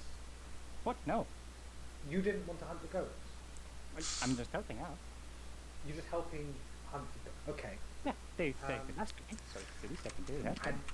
And you recently you were going through a phase where you had 2 entities in your head. Yeah. Oh, okay. And you're here, and you are both of you are here now to hunt the goat. No. He's here to hunt the goat. I'm just helping. I'm here to find my master. Of course, Mordekainen. Yes, I'm Yes, so sorry. exactly. It just took me a while to make sense of it. I'm so sorry. I'm so surprised to see such friendly faces, and in this land of anything, isn't it? Diana, it's been so long, hasn't it? it has been quite a while, you know. It's, tell you what, we're going to meet some of our friends. Why don't you join us? Maybe you'll find the goat, or maybe we'll find Mordekainen. Maybe we can help. Look, it'll honestly I just want to talk to people, new people, to be honest. The Boulder will be happy to help. This is I hold out the little metal jug that I had drunk from before. And want some coffee? coffee? What's coffee? Black it liquor before. makes you more awake. I like it. Yeah, A bit of a quiet taste. that. I'll try one if it keeps you awake. You know, I've been feeling like, butter that's being spread on bread. So that'd be wonderful. Thank you.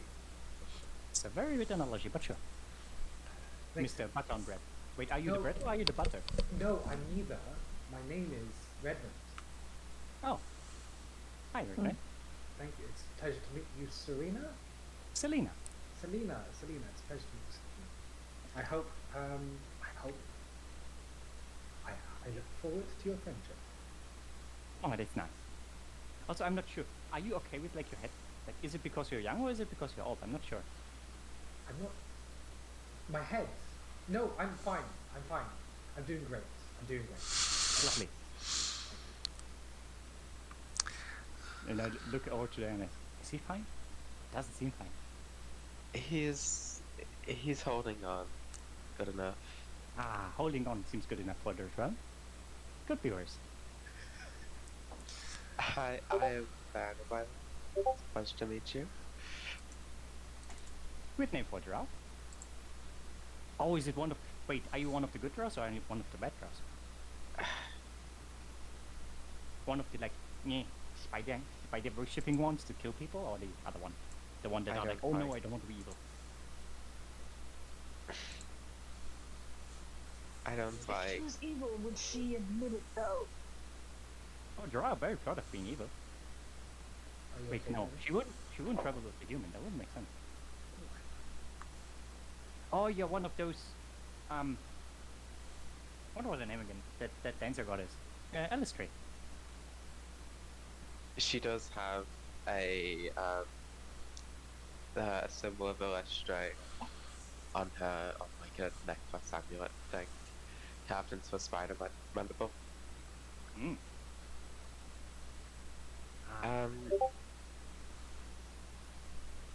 Yes. Why don't we carry on? We're heading to a werewolf encampment. I don't know what you plan on doing about this goat now that it's disappeared, but Just gonna stay in the ethereal realm for some The time. ghost so will reappear. Nothing we can do right now. Eventually. And We'll come there's back there's no eventually. telling where he'll reappear either. So Mm. I'm gonna take a little locket out from underneath my clothes that's spaced there around my neck and put it to my ear. And then look a bit into nothingness for like 2 seconds. Oh yeah, it's time to go. We should go. Good to go? And the little thing has the symbol on it. oh, for God's sakes, fuck you. with that, Boulder, of course, knows this mountains the teeth like the back of his hand. So, oh, that's new. So Boulder can certainly help you on your way. No, this is a new star. Yeah, but Boulder knows exactly where the werewolf den is, mostly. Mostly. So you can make your way through the mountains. Yeah, brilliant. He does Is that have an 10? intelligence modifier of -2. Yes. Mia, is that 10 spokes? I thought it was supposed to be 9 spokes for Xenophile's guild. Xenathar thinks there's 10. It's a different thing. Oh. This is not Xenathar's. It is something very, very different. Unless we have other You can cool always things. ask her. We have other cool things? Senator's twin brother. His twin brother. Sorry. What was that, Spencer? Sorry. I was going to say, unless we have other cool things, I can jump to the other party. I think that's actually the wrong one. Yeah, it is. I'm done. To jump. The one she has is Okay. supposed to have 8 and not 10. Because Hibiki and Drew have Hey. been sitting there for a while, Yeah. Yeah, alone. you can I've jump just to been staring into Drew's magnificent eyes all the Yes. time. It fills me with It's confidence. Yeah. magical. I've done the same thing. Wait, we don't see you, Hibiki. Where can we gang? Where can we Mhm. I'll do you one better. That was the Why darkest Cam Gang? gang? There we go. That was my answer to that one. But yes, as Boulder, with some help from Celina, guides the party over the teeth, we can jump over to Ilena and Ez. Now, the journey has been long. It is approaching evening at this point, but you've been more or less unbothered. You've seen the odd raven fly by and watch you. Of course, you see silhouettes of things standing in the trees every once in a while, but there's no telling whether that's an illusion of the mist or if there's actually somebody there. Regardless, you haven't really been too bothered. However, just as you pull out through the trees and see the wizard tower up ahead, you do catch sight of a large form that you're pretty sure isn't a figment of your imagination. As you leave the trees, it sort of watches you go for a minute and then turns away and walks back into the trees.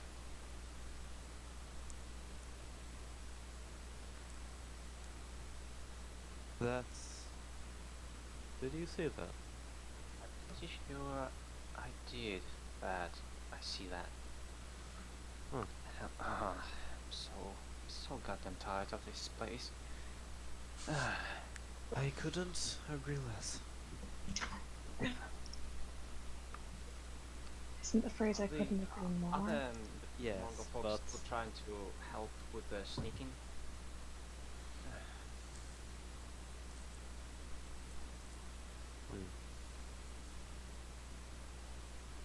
so, Sorry, Drew, you asked a question. Would you repeat it? then I did not hear it. Oh, Like, okay, good. Okay. Are the Mongol folk are still trying to help us with the sneaking? Because their last attempt was not very good. I wouldn't really rely on that. If we're looking for help or with sneaking. Yeah. Well, was they're not bothering us, at least for now. So, what are, now to the party itself. What are our plans exactly right now? Well, the plan was you were going to head to the werewolf den, which you know that Emil was headed to. You have no idea where he teleported to. He took a random guess and ended up somewhere. You know he was headed there, and that there's a bit of a problem there. You don't know any further details than that, but the thinking is, if you can get there and clear up the problem, you have people who probably would be more accepting of the mongrel folk than your average Barovians. Yeah. So they might have a safe Alright. place. Plus, I might find someone who took away my leg, so that is also quite a good opportunity. Alright, so yeah, I guess we are still steering the wheels of this mechanical horse, whatever it is. So. Yeah. Yeah. Going to the den. So you're going to circle around the lake and have a look? Yes. Yes. Okay. I should bring up the map so you can see a little more, get a little more of a grasp on the geography here. Yeah. I don't really find know exactly where we are. So at this point, the party with the new characters, Rory, or not Rory, Red and Diana, you are up here somewhere near the Zed, whereas the rest of the party, Ilena and Ez, you are down here by the Wizard's Tower. Right. But you can certainly make your way around. Mm-hmm. Now, as you circle around, I would like you to roll a d8 and a d12, one of you, to see how your search goes, or what you encounter while you're searching. Let's roll both. You roll d12? Okay. Then we'll get a d8. Oh, that's from... I rolled a 1 yeah. on the d20. Okay. Well, that's a 3. Mine is d12. 3! Hey! Yeah. So, with a 6, as you're wandering around, you see that very large form again. It's just inside the tree line, following you. And there's a rut in the track. There's no road around here, and it's actually quite swampy, so you need to keep a fair ways away from the water, but you also don't want to get into the trees, so you're sort of hugging the tree line here. And it's in one of these areas where you have to sort of steer a little closer to the woods than you would like, that you hear a voice sarcastically call out from the trees. It says, "You all are making quite a racket."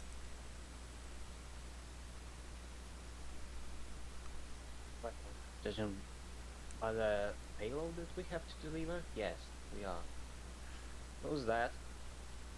And the rapier goes out of the sheath. No need, no need. And you see stepping out of the woods from where that very large silhouette used to be is a surpassingly naked man. He is about 6 feet tall. He has brown skin, a bald head. You've seen him before. Emil comes out of the trees. And he raises his hand. He says, "There's no need for any of that. Just wondering what you two are doing here alone with a cart full of carnival rejects." It was a long several days, just to say. Yes, it was a long journey. You're telling me. That teleporter dropped me off at the top of Solenka Pass. I had to run all the way back down here. It's cold up there. I mean, you still look fine to me. Nothing to. I'll pass on the comments. He smiles and he says, "Oh, sorry." And then he will turn back into the trees and grab a leaf or a frond and hold it in front of himself. He says, I lost my clothes somewhere along the way. They don't transform with me. Let me see if I have something, some underpants in the car. Give me a second, and I'll go inside to look for. Yeah, you open it up and you see that the mongrel folk inside, they've created a sort of Ouija board on the ground out of the stuff in there, and you can hear them chanting softly to each other as they have two of the mongrel folk children holding blocks, and they're just sort of stumbling along with their crooked gaits, and they anytime they drop it, one of the mongrel folk hastily writes down the letter that it drops on. It's basically goes up like this. I open, I stare at this all.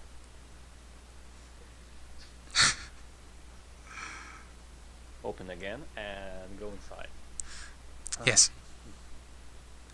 They look up at you. Like, are there like I don't know, pantaloons or something like that? Yeah, you probably have a change of clothes in here. Mind you, they're going to be Ezmerelda sized. Yeah, I know. That's the point of the joke. You know? I love it. So yeah, I'll get those and just gently try to swear around the brain or divining mongrel folk. So. Yes. They will allow you to pass. Yeah. Take this and I'll go inside. It's getting weirder and weirder by the minute. Emil. Oh, hey. He grabs it and he hastily pulls them on, and you are treated to the sight of a man in incredibly tight leather pants. Yes. Yes. And he looks down at himself and he says, "It's better than nothing. But if I'm not going to be running around as a wolf, have any room on that cart?" No. You don't want to do that. They would probably make out of you some sort of a divine being or something. Sort of worship you. Divine being. Yes. I mean, are you looking at him? He's like a perfectly sculpted man, you know. Fair enough. Yes. So where are you delivering these people? It's funny that you mention this.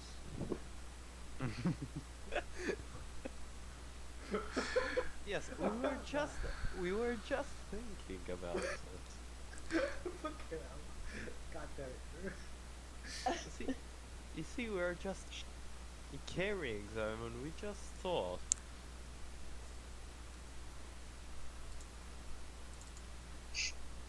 Do you werewolves fancy these people? He glances over at them and he says, "Actually, I'm married, but..." I wasn't talking in that sense, but You hear like Ezmerelda just under her breath. Oh, that's a shame. Yeah. although Ezmerelda here doesn't want you to. Oh yes. But we were just thinking about, would you be welcoming if we dropped them by your place. He looks between the two of you and he says, I don't think that's a great idea right now. Yeah, not like this, just out of drop. Yeah, no, of course. We can heard help. you. Yeah, we heard you mention something about the stirrups in the tribe back, whatever you have. Yeah. And decided that maybe we can solve this little problem of yours. And maybe, just maybe, you would be so grateful to keep an watchful eye on this. Half people, half beasts. You know. Well, you're in luck. I'm the one in the tribe who's most interested in expansion, and I certainly could use extra hands. I don't think we're going to want to get them over there right now, though. Do you have any safe place we could wait? We can go ahead. I've seen the two of you fight, but most of them don't look like they can walk very fast, let alone swing a punch. I look at Ireena, just ask, Wizard Tower? It makes sense. We could even, like, leave some weapons with them. Or just to make sure they do not get in trouble. Probably. It would be quite awkward to get back there and see them all being slaughtered as some beast out of there. Exactly. Not a good. Right. Let's steer us towards the tower. And Certainly. drop them. So you can definitely store the Monger folk in there. Now, presumably Otto is going to be left in charge. He is the most charismatic of his fellows. I'll, like, while we're dropping them, I'll just, like, go around and maybe gather some, like, big branches that can be used as clubs and kind of give them off to the mongrel folk that do seem the most healthy and girthy looking ones, kind of the ones that can fight or look like they can. Yeah, the ones with less debilitating Exactly. Like states. of the same length and stuff. Yeah. Yeah, you can definitely set them up. And of course, once you're at the top of the tower, it takes forever to get back down, and not much can get in terms of Strahd's allies. Yep. Yeah, you can definitely set this up. You can also catch up a meal at this point with as much detail as you would like. While we do that, would we like to take a break because we are at the 2-hour mark? Oh yeah. We take a quick Yes. pee. I know you have to leave early, Matt. How early? I will be going in 30 minutes. 30 minutes. Okay. So we can go for another 30 minutes. Then If that would be cool. Stuff. If that would be cool. Are you like at work right now, right? I will let it go, Fair enough, fair enough. so this is the office. Are you bragging? What the hell? I'm really not bragging. I was Having work. look at the man bragging. No, I This really guy's like office work. I mean, no, it's actually a really cool job to be honest. I'm like literally making houses from scratch, and like I did like some fucking 3D models of it and like some rendering. It's fucking dope, honestly. Sorry. Nice. It's all good. Work sucks. I mean, I know millennials think cool works. No, I'm kidding. Also, It's all cool. talking about work, while we were talking with the freaking undead, two undead guys, Spencer, you said Dreadlord. I misheard it as Breadlord. That's good. That's good. And I just thought of like a divine Drew being. Yes. Speaking of Breadlord, as we have a bit of a catching up montage with a barely clothed Emil, we can jump back to the other party. Now, at this point, you have made your way over the mountain, much to Boulder's credit, Celina's credit too. And you find yourselves... Work well together. I'm Yeah, like, we need to go there, and then you're like, okay, and I know the path now. yeah. You find yourselves... Yeah, Sorry. it's no. Go ahead. It's okay. I was waiting for you to I speak. was just making a joke. we have a. It's funny because I have 20 strength and 6 intelligence, and Celina has the opposite. Hey. Well, with this comedy duo, you manage to find your way over the mountain pass, and you find hidden in the side of this mountain, sort of set far enough back that the mists sort of completely obscure it. The mists in the trees completely obscure it. There is a cave entrance. You can see when you look down the other way, you can see that there's Lake Baratok there, and you can see on the very far side, there's just the shining tip, maybe the size of your thumb, held at arm's length. There's the Wizard's Tower on the far side. But this cave has a novel sort of aesthetic to it. What was clearly a cave mouth that just sort of opened up at some point, it's been carved seemingly over centuries by hand into this massive snarling wolf's head. And the jaws of this wolf's head sort of reach out of the earth as if it's going to swallow the cavern whole. And you can see the interior of this is lit periodically with torches. Does anyone else see that? I know, not too. The cave? The cave, yeah. Yes. Yes. Boulder thinks that is where werewolves are. Oh, that's a great shout. I would trust your. I mean, we are in the mountains, so I suppose your judgment is best. Why don't we investigate? If you're comfortable with that. Boulder does not see a problem with this. Not to say we should fight them, but Boulder. we'll be able to. Do you have silver weapons, if needed? No. Boulder does not have silver weapons, but Boulder does have very strong. Careful about the crosstalk. Matt? Okay, so if we Sorry. face them up, we run away, okay? Well, me and Redmond Okay. have magical weapons, which seems to do the trick. Yes, but we're friends. I think one can be turned. Yeah. If Emil is here, then there should be no problem. I believe we're on good terms with him. We helped him escape from Castle Ravenloft. Yes. So. Where exactly are we right now? You're on the Z on the map. Okay. So all is well, I think. So I think we'll be fine. You know, when fighting can be avoided, it's often best to go for that option, isn't it? Hmm. Boulder agrees. Great. Then, shall we? All that being said, Diana, I would like you to make a... What's the word? A tracking check. What ability would that be? Survival? Survival?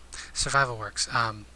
There has been a lot of traffic in and out of this cave entrance. I would like you to make a survival check as you're glancing over it to see if you can guess anything about their numbers at the moment. Okay. Because this is a den of werewolves. 8. Alright. So, judging by the footprints, you would guess there's anywhere from 20 to 30 werewolves that live here. And you can't really make out when most recently some have gone, when have come, and it's honestly hard to make out the numbers. Mm-hmm.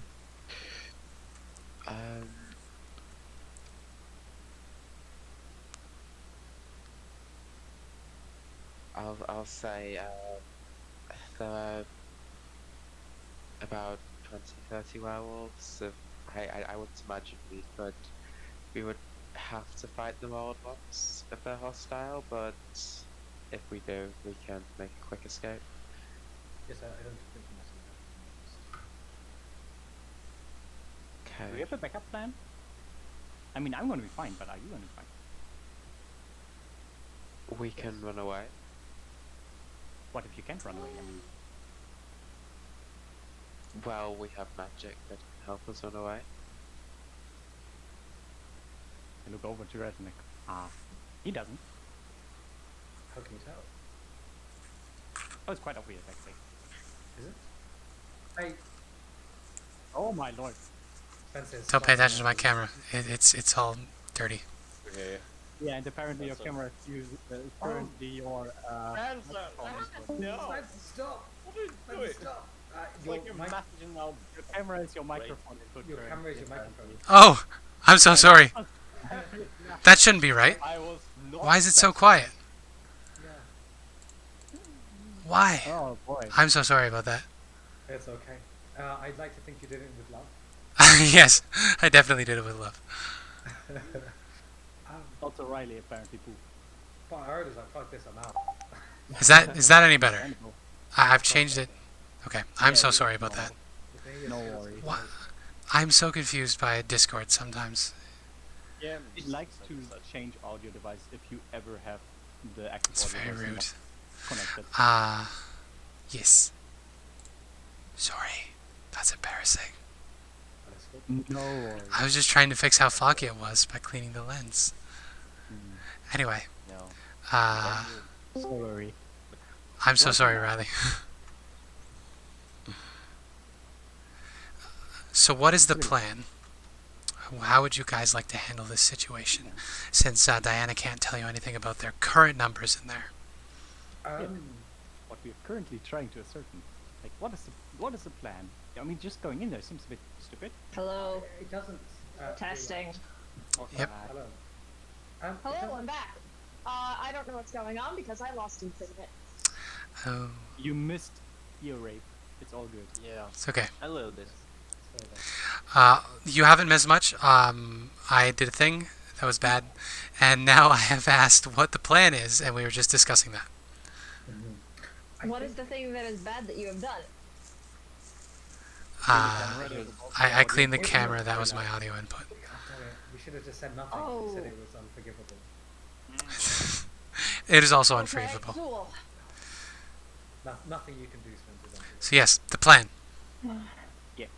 What makes you so certain that going in there and then thinking that you know, like, one of the werewolves, potentially, will work? You know there can be several Probably- werewolf camps, right? He told us this was where he lived, and he said that he had a problem that needed fixing. Yes. But to be perfectly honest, I'm very trusting of my ability to talk reason to people, and I think you know, after a good chat, that will be fine. Anyway, maybe our friends are already inside. No offense, but I'm not trusting your ability to judge people. That's fine. You can wait till I'm come through. Very good. This works. I mean, I can teleport out, but it would be kind of rude to leave you alone. Man. I don't want to travel to 70 years again. It was mine.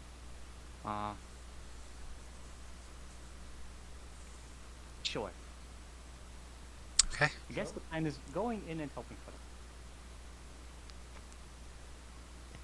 Going for, well, I mean, it's not hoping for the best. It's relying on our skills because I'm sure we're all We- very confident with skills. We could make ourselves known first.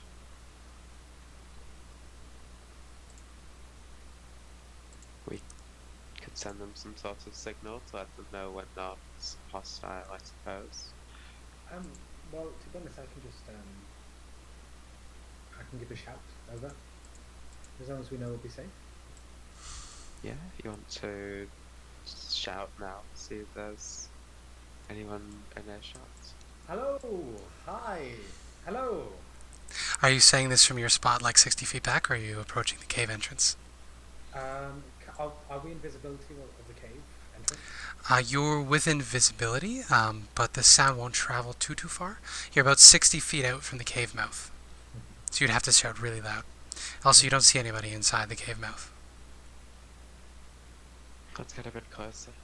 Yes, I can. Alright. So you can definitely approach. No, I won't drop you onto the map yet, because you can't see the inside of the cave yet. But you can definitely approach the cave entrance, and you shout, hello, hello. Hello, yes. I'll do it from about 50 feet outside the cave entrance. So I'll say, hello, yes. We've come in good faith. We know what your friends. We're just hoping to talk. If our friends drop by. You see two pairs of eyes appear deeper in the cave. Their yellow eyes reflect the torchlight within. And these two very large wolves walk their way to the front of the cave. They stop and sit there. And they look and seem to be conferring with one another through short growls and yips. It's a pleasure to meet you. I don't know why over the course of the campaign that Red has gotten more British, and I apologize for that. It's a self-insert. It's It's gonna happen. It'll happen. The roleplay will get fucked. It'll happen. Yes, it's good to meet you. We're just coming in good faith, positively. We're hoping to talk. That'd be okay. You see one of the wolves, seemingly the older one, turns around and heads back into the cave entrance. And the younger wolf sits there dutifully and ears back. It just sort of watches you menacingly. And after a few moments, the older wolf comes back dragging a sack. And it burrows its face in this sack. And then there's a nasty, awful tearing sound, like the sound of meat being ripped apart. And the wolf disappears, and standing up within this burlap sack, wearing it like a little dress, is a woman of perhaps 60. She has darker skin. Her hair is mostly gray. And she will look to the rest of you and she will say, "Who is your friend?" Well, one of them is named Ezmerelda, the other is Ilena, and the third would be his name is Emil. Emil is known to us, but he is not currently welcome here. Why is that? He said wonderfully glowing things about this place. He said good things. She looks down at the other wolf and she says, "I am sure he did, but currently he is in exile for not honoring our current chief." You serve Strahd, don't you? "We serve ourselves." She seems insulted by this. And yourselves, who's your chief? Kirill. Hero. Kirill. Have any of us? I quickly turned to partners. Has anyone heard Kirill? No? I've not heard the name before. Oh. I'm so sorry to hear that. I wasn't aware of any conflict. You said you are friends of Emil. Yes. When was the last time you saw him? We just left Castle Ravenloft. It was a few days ago. And he was... where?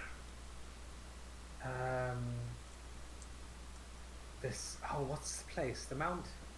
The Mount. Oh, you don't know where he teleported to.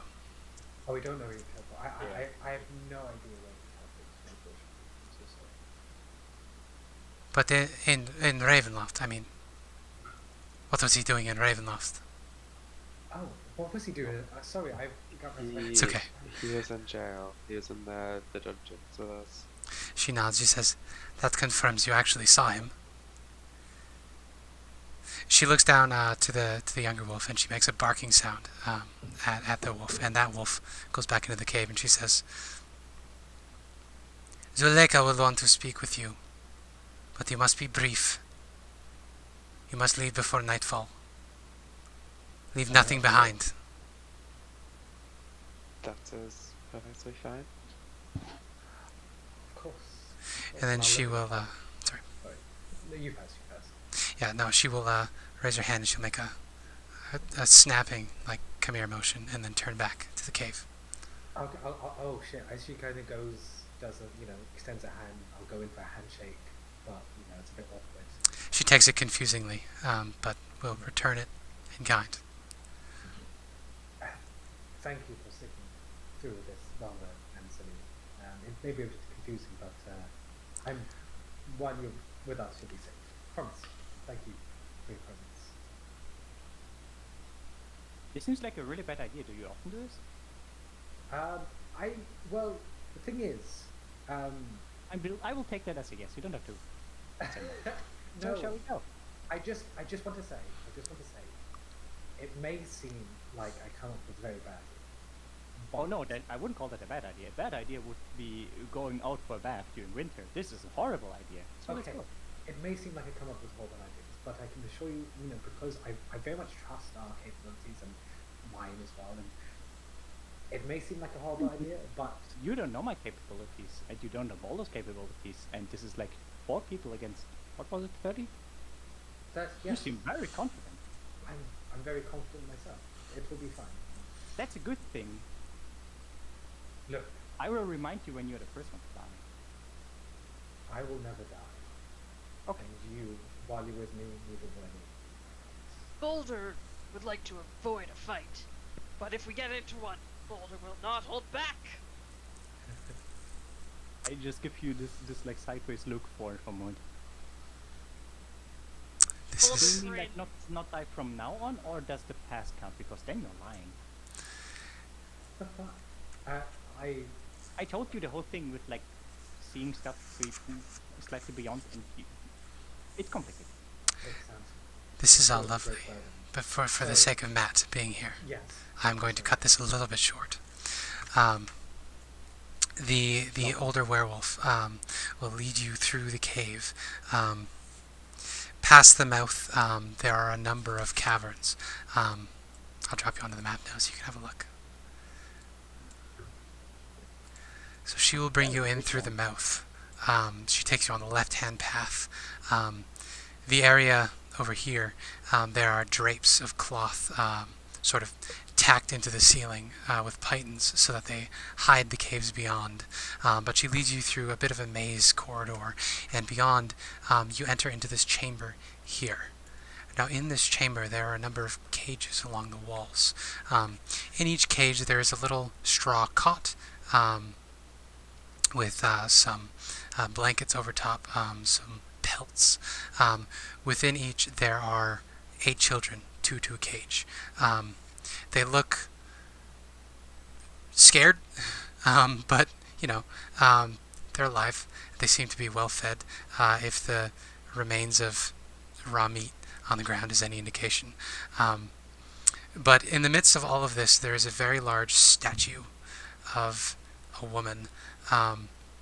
This woman has 2 faces. One is a snarling wolf's head. The other one is an implacable, unreadable porcelain mask. And this statue is standing with her arms outstretched, and laying around her feet there's just a hoard of treasure. Silver, gold, necklaces, swords, shields, cups, all of these sort of treasures. And they're all sitting out in the open, a veritable hoard exposed to the air.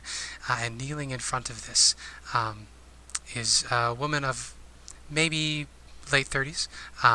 She has dark skin and hair pulled back into dreads, into this sort of dread bun at the back of her head. She's got a little streak of gray on one side, and she is kneeling and praying to this statue, and you can hear her muttering to herself with the occasional dog sounds. And it's the sight of this person that stirs a memory in Redmond. As she turns to look at you, you know this face. You saw it at a much younger time. And all of a sudden, you remember where you recognized Emil from. It clicks into place. A long time ago, there was a job. A very bad job. The last job, one might say. And in this job, some kids were in danger. And you had to make a choice. Redmond. These 2, Emil and this person here, Zuleka, these were the children that you had to abandon that day.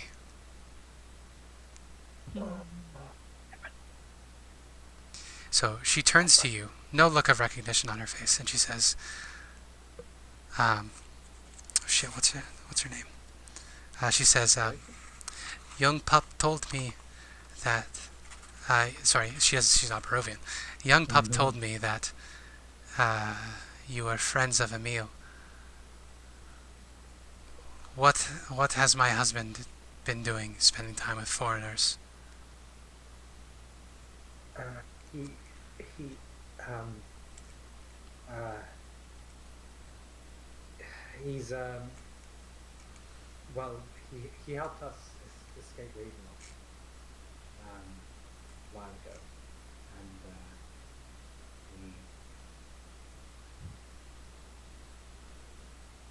yeah. She smiles and she looks back up at the statue and she says, I knew Mother Night would deliver. Mother Night? Mother Night. Thank you. Oh, do I remember the fortune teller saying about Mother Night? You probably do remember the fortune teller talking about Mother Night. Yeah, and help this woman. How old are you? Sorry for the question. It's just, It's a very forward thing to ask a woman. I am so sorry. How old are you, walking automaton? Automaton? I'm 48. You're walking armor. No, I'm a person. I'm human. Oh. Very human. Well, I'm 37. 37.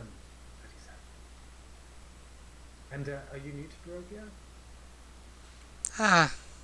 Not really. I think I was 12? Was this the age? Fuck. Yeah. Yeah. So we never worked out the exact details. But you had to make a choice. Save yourself or save them. You chose yourself. Yeah. That's what you get. Sadness, I don't have my perceptive character now. This is actually fucking heartbreaking.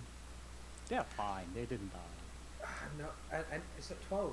And you came to Barovia when you were 12. How did that happen? A dark expression passes over her face, and she says, "It wasn't pleasant. Why does it interest you?" No reason. It's just it's a shame because I know you don't seem like you're from here. No. And it should. No, no, yes, and it's just a shame to come to Barovia of all places at such a young age. I imagine it must be hard. Well, it was better than where we were coming from. Really, and that would be. Well, Daggerford isn't a great place when you're a small, hungry, starving child No. with dead parents and dead family, and the guards are after you, and you're to blame for a whole carton of black powder exploding. Yes, and did you have anyone to help you during this time at all? Well, he wasn't my husband then, but the meal. He helped. That's good. And is this better? Are you better now? Do you feel better? She narrows her eyes. She says, "Well, my husband's in jail, and the tribe of cursed people I belong to is currently taken over by a cannibal who believes in the rule of the strong and is really wanting to make me his wife. So, not great. Do I know you?"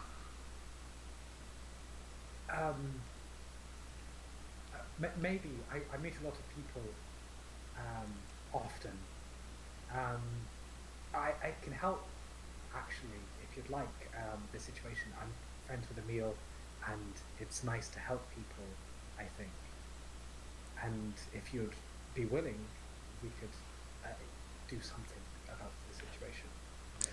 Well, I'm floundering by myself. I just imagine there's, Redmond and the rest of the party, and the other three are like, fucking yeah. Is something the matter, Redmond? We've not met this woman whatsoever. Do you know her?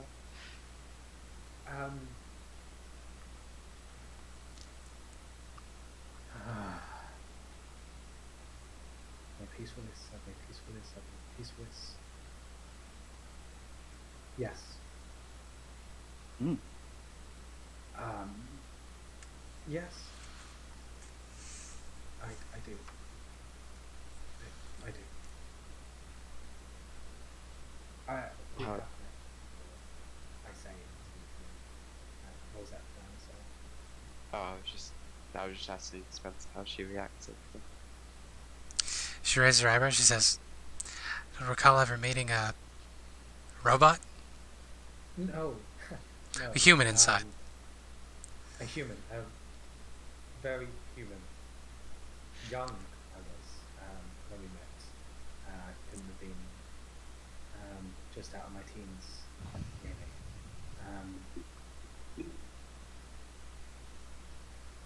Daggerfoot. Yeah. Yeah. Our parents are part of the Thieves Guild. Mm-hmm. Well, mine were. Emil was just picked up on the road, panhandling. It was the way to survive, right? Yeah. It's the only way to survive. Yeah, they were doing a trade deal, and it went bad. Yeah. Yeah, a cask of black powder exploded, killed a bunch of people. As far as I know, everybody that was involved in that trade deal. About 23 people. Right? Yeah. Yeah. It was a tragedy. Were you there?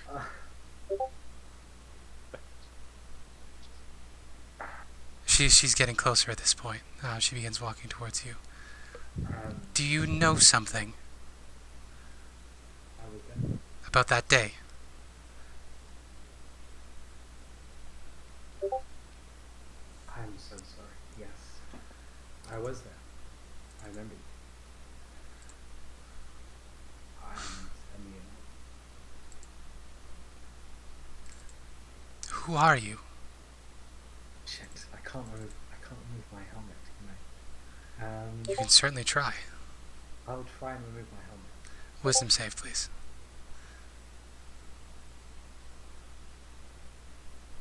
Let's just keep some. I will use my session advantage. Okay. You do, haven't you? No, I didn't before. 17. Yeah, you're able to push through, and as you pull the helmet off, the shadows sort of cling to you and to the rest of you. It seems almost as if there's a living shadow inside the suit of armor. But then once the helmet is off, the shadows sort of snap back, and you see Red's face. And the scar along the one side of his face, you can now place a little better. That's a burn mark from an explosion, and it covers one half of his face. There is just dry tear rivers down Redmond's face, kind of hot, burnt tears, and his eyes are well red. Her eyes go wide, and she says, "You did that." I did, and not a day goes by when I wish I could change that decision, but I didn't. I didn't.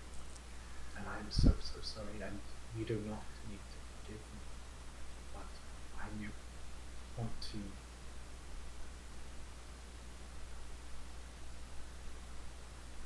I want to try and make up for everything. You were so young, and didn't know any better, and I saved myself. I saved myself. Try and make up for what you did. My whole family died. I know. We were blamed. Emil and I, we were hunted by the guard. You were? Yeah. We had to run through the forest.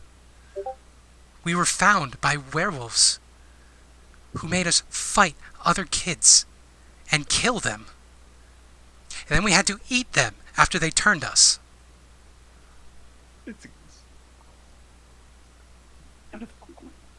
Okay. She shakes her head. She says, "I'm not going to forgive you. But I'm I'm not gonna hurt you. You don't need to forgive me. I am so sorry. I'm so sorry. I'm so sorry. I am so sorry. If it helps, what happened has saved, because of what happened, many other lives have saved. If it helps. I know it doesn't, and it shouldn't. Maybe She snorts and she says, "It doesn't really make it worth it. One person suffering for another? If you have to choose between one evil or another, you really shouldn't choose at all." Damn it! Fucking him, though. No. Fucking Gavin. You're right. All of his Christmas presents. You're right. I should have died. I should have lost my life in that moment. But let me try and save yours in this situation and Amelia's. She To make sighs. up. No, not to make up. Not to make up. Because it's the right thing to do. And you don't need to forgive me for this. I only do this because it's the right thing to do.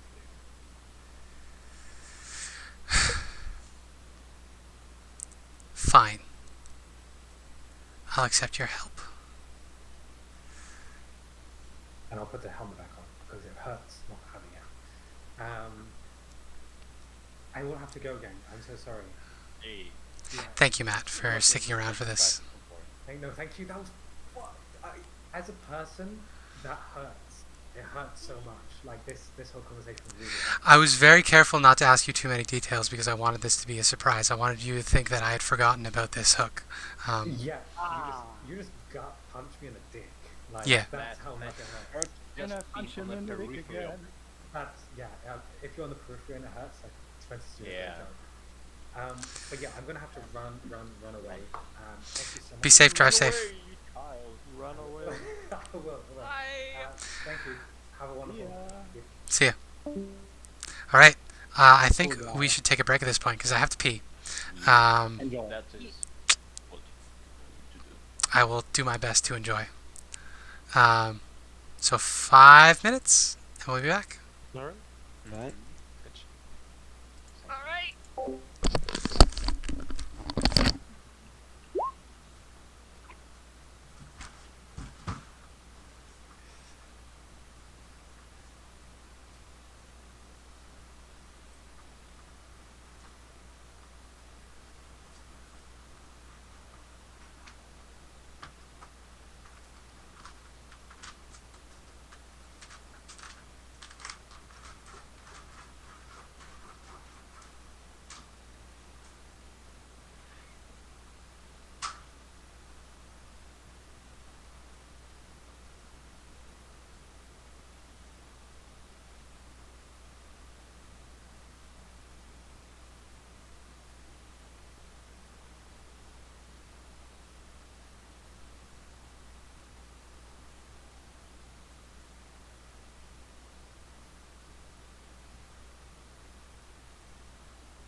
Junda, I hear you.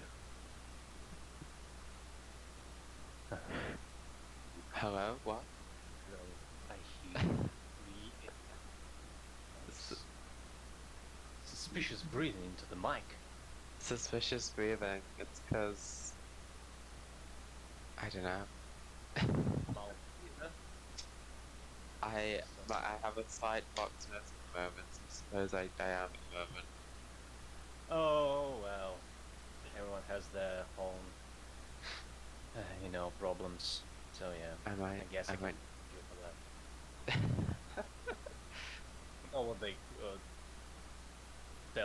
what they say about mouth reasons, right? So What do they say about mouth? well, you should know. Like they say it.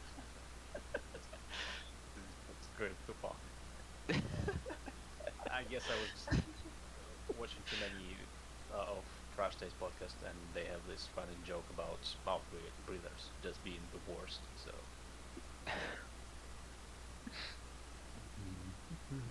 So, have you been hit by the secondhand embarrassment and cringe right now? Because No. I was squirming when this everything was happening with Red. I was like, no man, stop, please, stop being Why? this great. Why? I know, No. I've got this, I don't know, maybe I'm too empathic with people. Yeah. And I just can't be still and compose when something like that happens. I can't even watch Office, the TV series because of that. Yeah. No, I don't really get that. Oh damn, you are such a lucky person. I just I was basically screaming the whole time. Like, no. Oh damn. But I it think was it's fun. fun. Yeah, it is.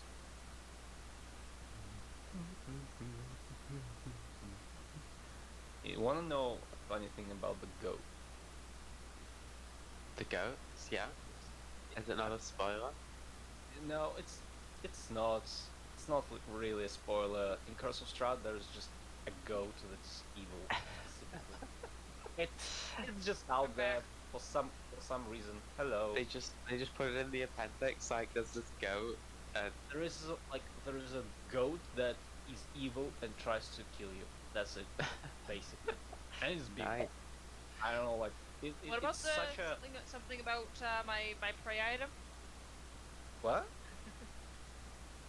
Something about my goat? Yeah, it's your goat. Well, it's not, right now it is your goat, of course. But in the original, it's just an evil big goat, and that's it. Like no backstory, nothing about it. It's just a goat that is evil, and it's such a strange thing to put in a fairly serious module. But damn, how will we find this? it's probably some reference to some old second edition thing. Probably, You know. maybe. There are a lot of there are a bunch of stuff in the Curse of Strahd that was a thing previously, because it's like a remake of the previous edition. Yeah. And it does not get expanded. It's just like an Easter egg, basically. Maybe the Yeah. goat is like that. Yeah, maybe there's some quests to hunt it down, but they didn't add in the start of the quest, so you just have this goat. Yeah. This message that's you only because of the goat, and my party just meant fuck the goat. It's fine, not the goat. I Yeah, do yeah. love how you just decide what you want to do. Like we've done a lot of stuff. I think we've done everything except for the wizard thing. We did everything except for checking out where that wizard came. Yeah, or and the hacking at the bone grinder. there was no way we were doing that at the level we were when we went. now. We Oh, could wait, go and you help them. haven't done the bonfire yet? They No, we chose don't. to run away. Drow. Damn, We that's chose to avoid it. Hmm. Well, you're smart. We were scared. That is- I had them make some friends that warned them against it. yeah. So are you expected in module to go and fight 3 hacks at level 3? Expected is a bit. It might You happen. I've Yeah. heard from Yeah, a it lot might of groups that just were there level 3 Yeah. or 4 and then completely got annihilated. And for some reason, every single one of those groups managed to just get ridiculously lucky in the end and kill them. Yeah. One of them had to like deliver pastries for them for some time and then managed to kill them. Or something like that. The design of this module, I feel, is part of it is it's trying to get it into your head that you can't win everything. Yeah. Yeah. A lot of people, you go from if you do the Death House, that's usually where you start, but not a lot of people are on the Death House. It's usually the encounter at the church with the first vampire spawn, and then the the Serpool encampment with the Fortunes, and then the next session is the Old Bone Grinder. And then you get destroyed in the Old Bone Grinder, and that teaches you to be careful from then on. What were the fortunes? Was that the Vistani? Yeah, the personal fortune for Red was about the statue to Mother Night. Yeah. And how a woman When you kneels there in started, I was prayer. like, ooh, I want to roll for that because I feel like it might be that. And I'm actually good at Yeah. it. And then you just dropped it. So. Is everybody here, by the way? Yeah. There. Yeah, in that case, if you would like Celina to roll a religion check to see what you can remember about this statue to Mother Night. Yeah. Hell yeah. So with a crit and then a 28, no less. Good boy. So Mother Night is a catch-all term for several deities in several different realms. The depiction here specifically, and given what you know about Barovia's history being sort of a piece of the Forgotten Realms that sort of got shunted off into the realm of the Shadowfell demiplanes, they're probably referring to Shar, the mother of werewolves, and the other face on there is probably the Raven Queen. So you have true neutral and lawful evil sort of amalgamated into one goddess. Wait, is Mother Night neutral evil or? Mother Night is sort of like it's one of those terms like Morning Lord. It refers to several things and nothing in particular. Mother Night is what the locals call this amalgam deity. But judging by context clues, you would say this is probably some sort of synthesis between the Raven Queen and the werewolf. And of course, not the Shar, who is the evil god of the Shadowfell. So if you share this with the party, some of you might remember that this part of the Forgotten Realms is where the Raven Queen was born. So that synthesis is probably the product of the two lands colliding together. Yeah, I would tell them that in a kind of tour guide. And if you look to your left, you can see a marble statue depicting the Raven Queen and Mother Night. This one specifically, and so on. Meanwhile, Red is still having an existential crisis. Yes, and sometimes looking over like, yeah, he's still going on. Yeah. Elsewhere in this cavern, as I said, there are four cages, each of which with two children in them, who look like they very much don't belong. Otherwise, there aren't any people in here. It looks like you've arrived at a time when most of the werewolves were out on the prowl.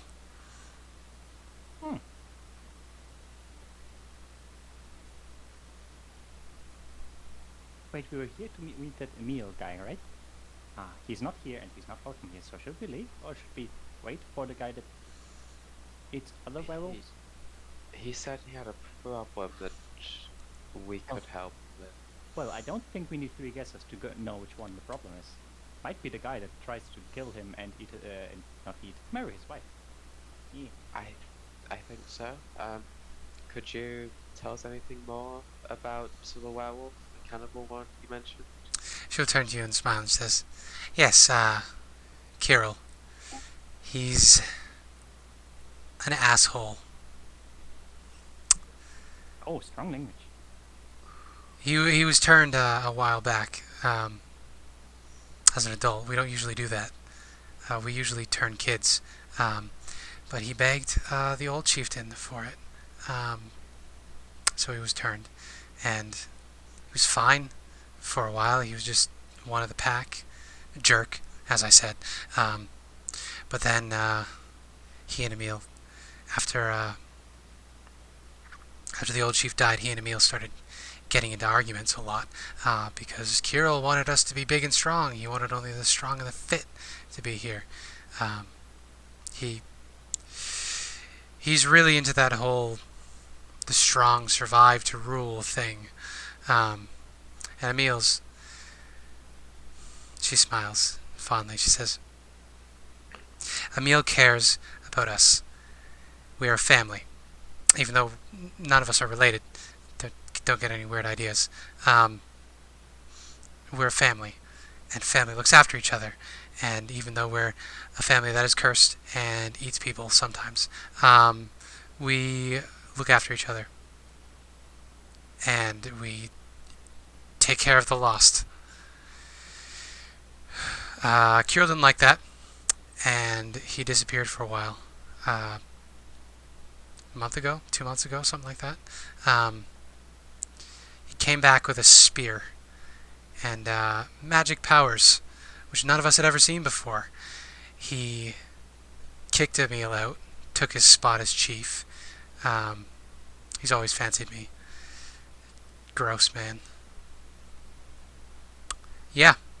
He killed the elderly. We lost 5 werewolves that day. Are there any other werewolf clans in Barovia? No. Not as far as I know. Strahd's got servants all over the place that come and go, but we live here.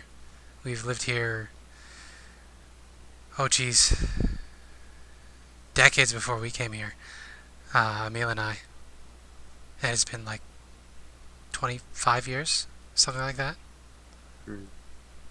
And do you think Kirill is working with Strahd? Because we've been attacked by werewolves on his behalf on multiple occasions. Oh, well, I mean, we don't work for Strahd, but we're not stupid. We do what he says. Okay. And we get missives every once in a while, usually brought by Rahadin. That's his name. This creepy guy, surrounded by screams. He'll show up and he'll give us missives. Go here, do this. We're going to open the mists for you. Go bring some people here, lure some people in, that sort of thing. It's annoying, honestly. I think we might have been, well, me and Redmond, as some of our other friends might have been one of those groups you were in. Oh. Well, sorry. It's a job. I don't fault you. You're just doing what you can to survive, I suppose. So, what's the deal? You guys want to try to fight him? Question. Yeah. So, the guy that no one likes came in here with, like, glowy spears. Yeah. And decided to kick out your leader. Yep. And kill several ones of you. The oldest. Why did no one of you try to stop him? I mean, you have like 20 people down here, right? Well, Don't hit me with that stupid werewolves can't hurt werewolves. You could have just hold him down and kicked him out. he can hurt other werewolves. Well, they That's have what the close- spear did. He's got dark powers too. He can turn invisible when he wishes. He can move from shadow to shadow. If he hits you with that spear, he regenerates. Sounds like a very convenient excuse. Plus, I mean, those of us that are here, we like Emil, but we're not the only ones. There were more, but a lot of the werewolves like Kirill's way of doing things. They like the idea that we can purge the weak, and by engaging in trials of combat before we turn, we can make sure we only get the strongest. Something about survival of the fittest. That sounds horrible. Yeah. Why should we have? There was something. Well, I was getting to that. We have a small caravan of people from the monastery that are looking for a home. They're not quite the most sane, so we can't keep them with regular people, but they are unable to hurt you, as they don't have weapons and that sort of thing. We were hoping that if we helped you, then in return you could house these people for a time. She looks Just call them between. not regular people. It's a bit mean. She says, "Yeah, what the wizard said. What did What's you wrong say, with them?" They're not quite sane, and they call themselves mongrel folk. They have Yeah, but you called the I- werewolves not normal. Kinda mean. Just because they're not normal to you. I You know what? I like the lady. I'm I gonna said- you. well, the mongrel folk, they have them fused with animals. I'm not really sure in what way, but they're not. Some of them aren't capable of walking the fastest. They can provide for themselves if you offer them guidance. Some of them seemed decent enough at hunting. Well, we have a policy. The family is werewolves, so they'll have to change. Who knows? Maybe it'll cure their deformities. One curse for another. Maybe. We'd have to see what they think of that, though. Sure. Gotta get rid of Kirill first, and the loyalists. Of course, of course. So, As long as we have your word. she looks at Redmond meaningfully and she says, "You have my word that I will do everything in my power to make sure that they can have a home here." That is great. If you can get rid of Kirill, and if my husband gets back safely. Of course. We're not exactly sure where he is at the moment. We would have thought that he was here before us. He did leave the castle before us and straight there. You said he teleported? He somewhere. We're not too sure where. I hate magic.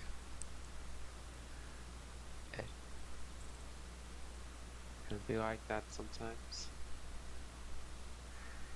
What's What? so bad about them having animal parts? I have animal parts. I'm You quite have happy with them. We're hybrids. You have animal pets? Oh, yeah. And then she's just gonna pull around in her bag, turn around, and you suddenly see a very fluffy foxtail. Little thing. Oh, I thought you were a human. What? No.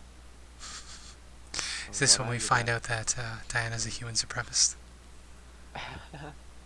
No. First of all, I'm a half elf. That's very different. Thank you very much. I'm not a human. Your Second of your all, eyes also don't that is kind of your a eyes big don't look your eyes don't look like you're half elf. They're more like human eyes, I think. rough topic. I know they're very short. I can assure you I'm having.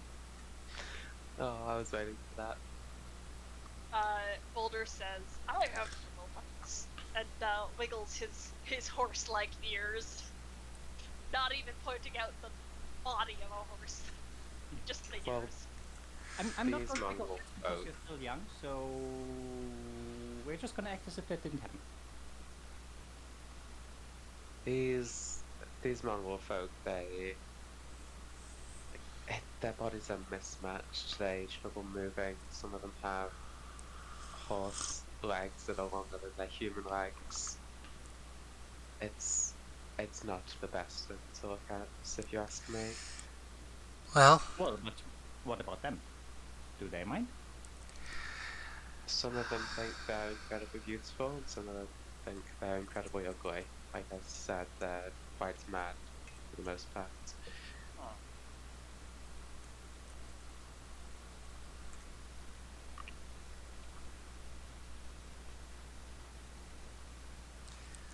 like I said,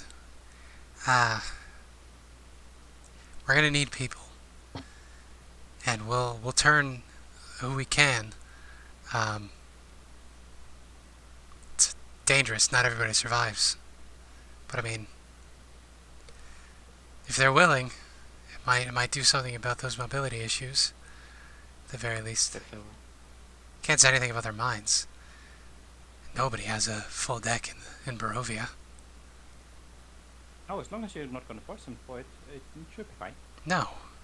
If they want to stay here, they'll have to. But they can always walk away.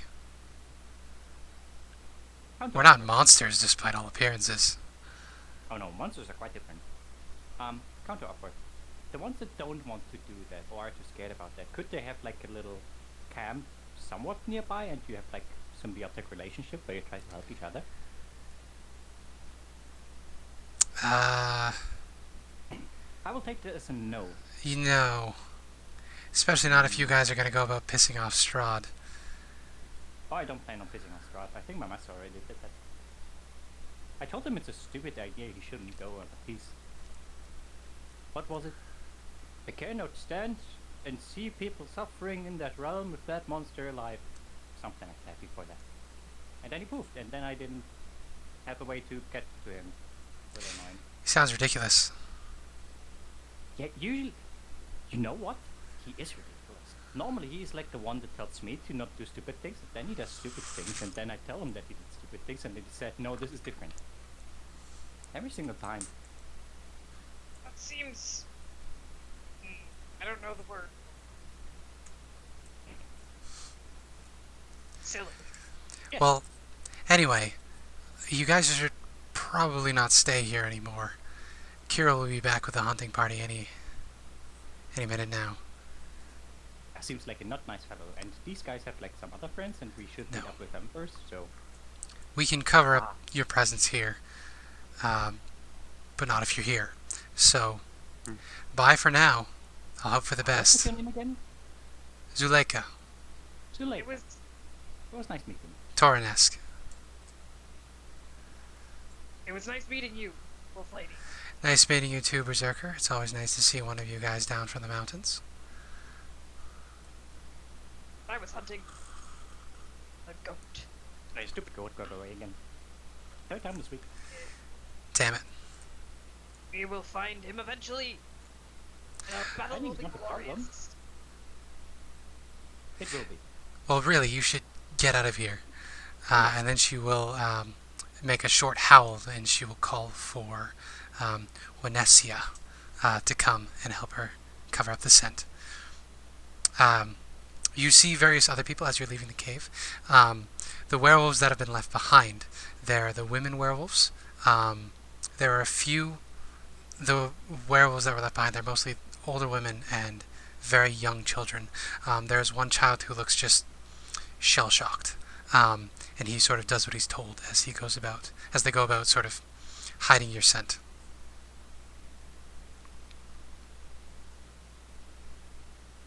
Okay,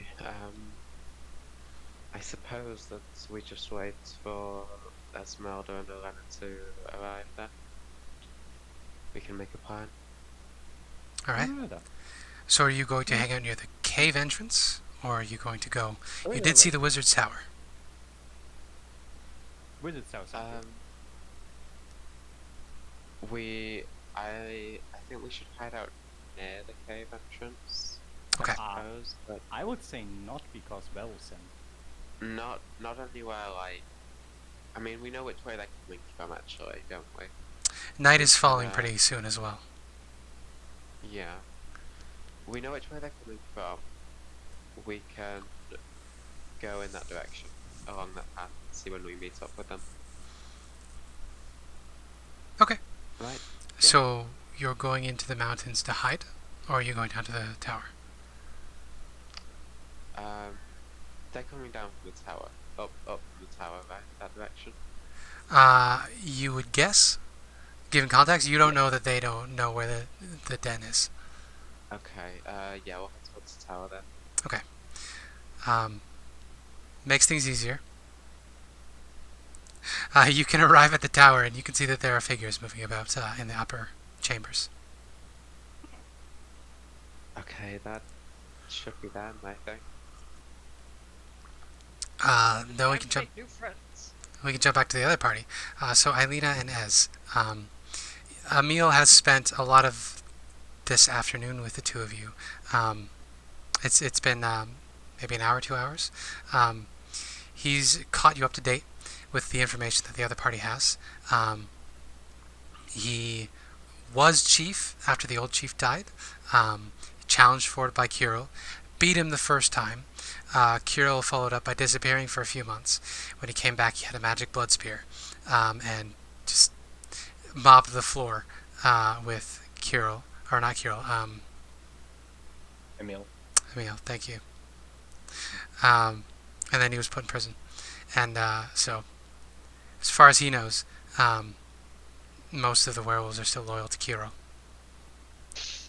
So, when he did beat you up, he dragged you towards the castle? Yeah, he tied me up in bonds of shadow, and then called for that pointy-eared asshole up in the castle, Rahadin. Yeah. Yeah, he tied me up in bonds of shadow and then threw me in the back of this black carriage, and then away I went.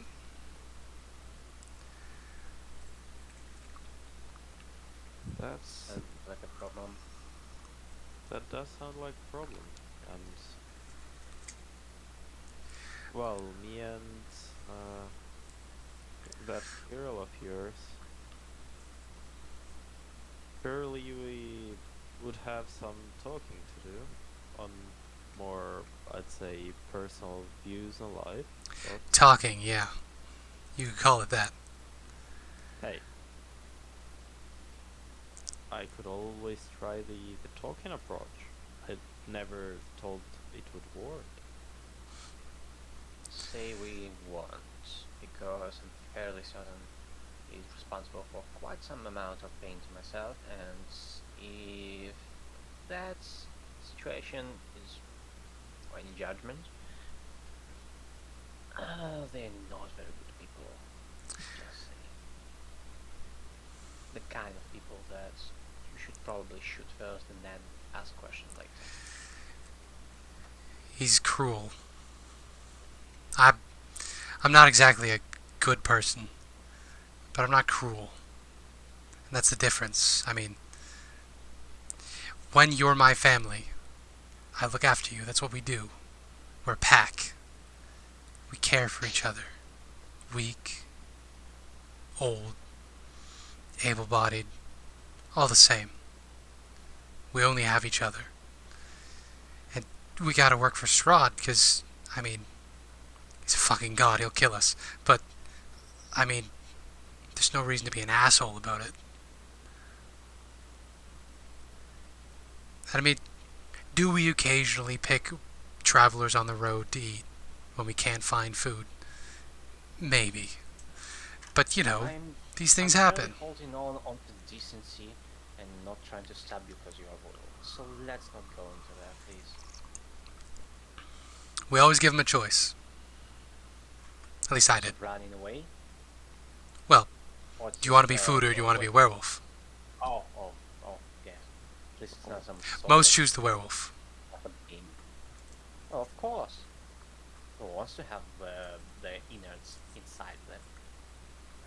It's not much of a choice, really.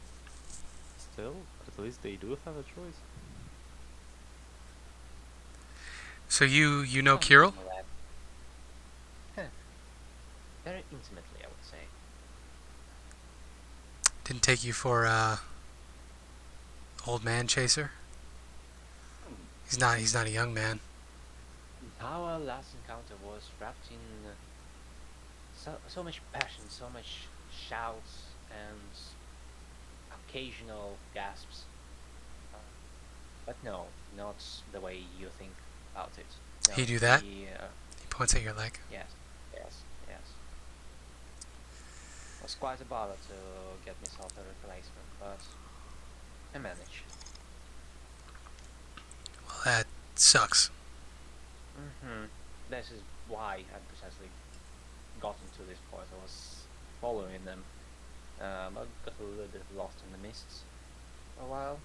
It happens. As he says that, you hear the squeaking of the elevator as it begins lowering into the floor. Really lower. And one of the mongrel folk squeaks and they say, "People outside." Oh. How many? And do you know them? She says, "3." And the second part of the question? I've never seen them before in my life. Well, that's interesting. Let's read them, shall we? So you may remember that this elevator is remarkably slow, so it wouldn't be too much to hop onto it. It can only support a 1, maybe 2 people's weight if they're light. Oh, I meant like opening the door. Oh yes. Once you're down there, you can open the door. Well, there's no real need to open the door because the party would be inside. Oh, okay, like this. Oh, I Yes. thought they were like approaching, and people. No, they activated the elevator because they're inside. So back to the other party. At the bottom of the elevator shaft, Diana, I imagine Aren't red there is 2. 4 of us? Yes. That was the joke. It's a heart. Well, the joke is that the mongrel folk can't count. Oh, Yeah, okay. all of us are 3. Okay.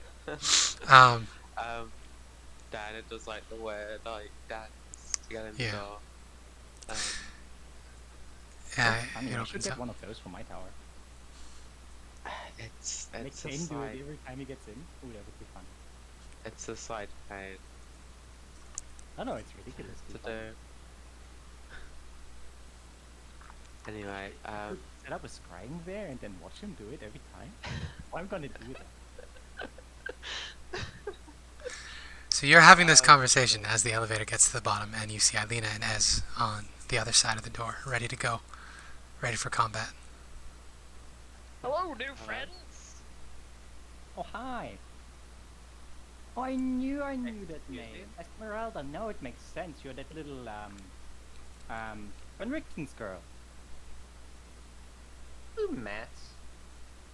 You have a flash appearance. I thought we maybe seen each other? Or you just rumors and stuff? Oh no, I've seen Van Richten like a couple times. It's good. It's been some time. Yeah, everything's great about that, but who the heck are you? Oh, pardon me. Celina Marley. Archmage apprentice, I like herbal tea. Wait, no, that was the unimportant part. Kinda stuck here looking for modern canon. That was the important part. I am Boulder, champion of mountains. He has very strong arms. I can see that. Yeah. Hello, Boulder. Hello, Celina. Nice Boulder to meet flexes. you. Here we are. None of you set up this magically, right? No, of course not. Oh, it's been here since we found the tower. someone had a lot of time to build a permanent magic tower and then make a magic field connected to it. Seems like such a bother. Especially with the stupidly slow elevator. You would take ages to get down. Don't speak about the elevator. This is driving me insane every time we access it. But anyway, I see you, Diana. What is? Yeah, Diana, was your jog around? What side? How was your jog around? Have you? We went to the werewolf's den. We found out what their problem was. They have a cannibalistic warlord who has taken over the clan. Yeah, I wanted to tell us all about the nasty piece of work that Kirill is. How did you meet him out? Yes. There he is in my pantaloons. Oh, perfect. Yup. Okay. It's in your what? know, like dangling beats and all, it's not very, I would say, appropriate. It's a bit tight. I want to see that. Sounds hilarious. Mia, stop being horny. Why horny? What? I mean, it's just hilarious. Um, Why I gave it. He's way too young for Celina. He's not a Anyway, they said they would be willing to take the Mongol folk if they were turned, which could be a bit of a problem. So. Oh yeah, some of them might die. No, wait, some of them will die. That way around.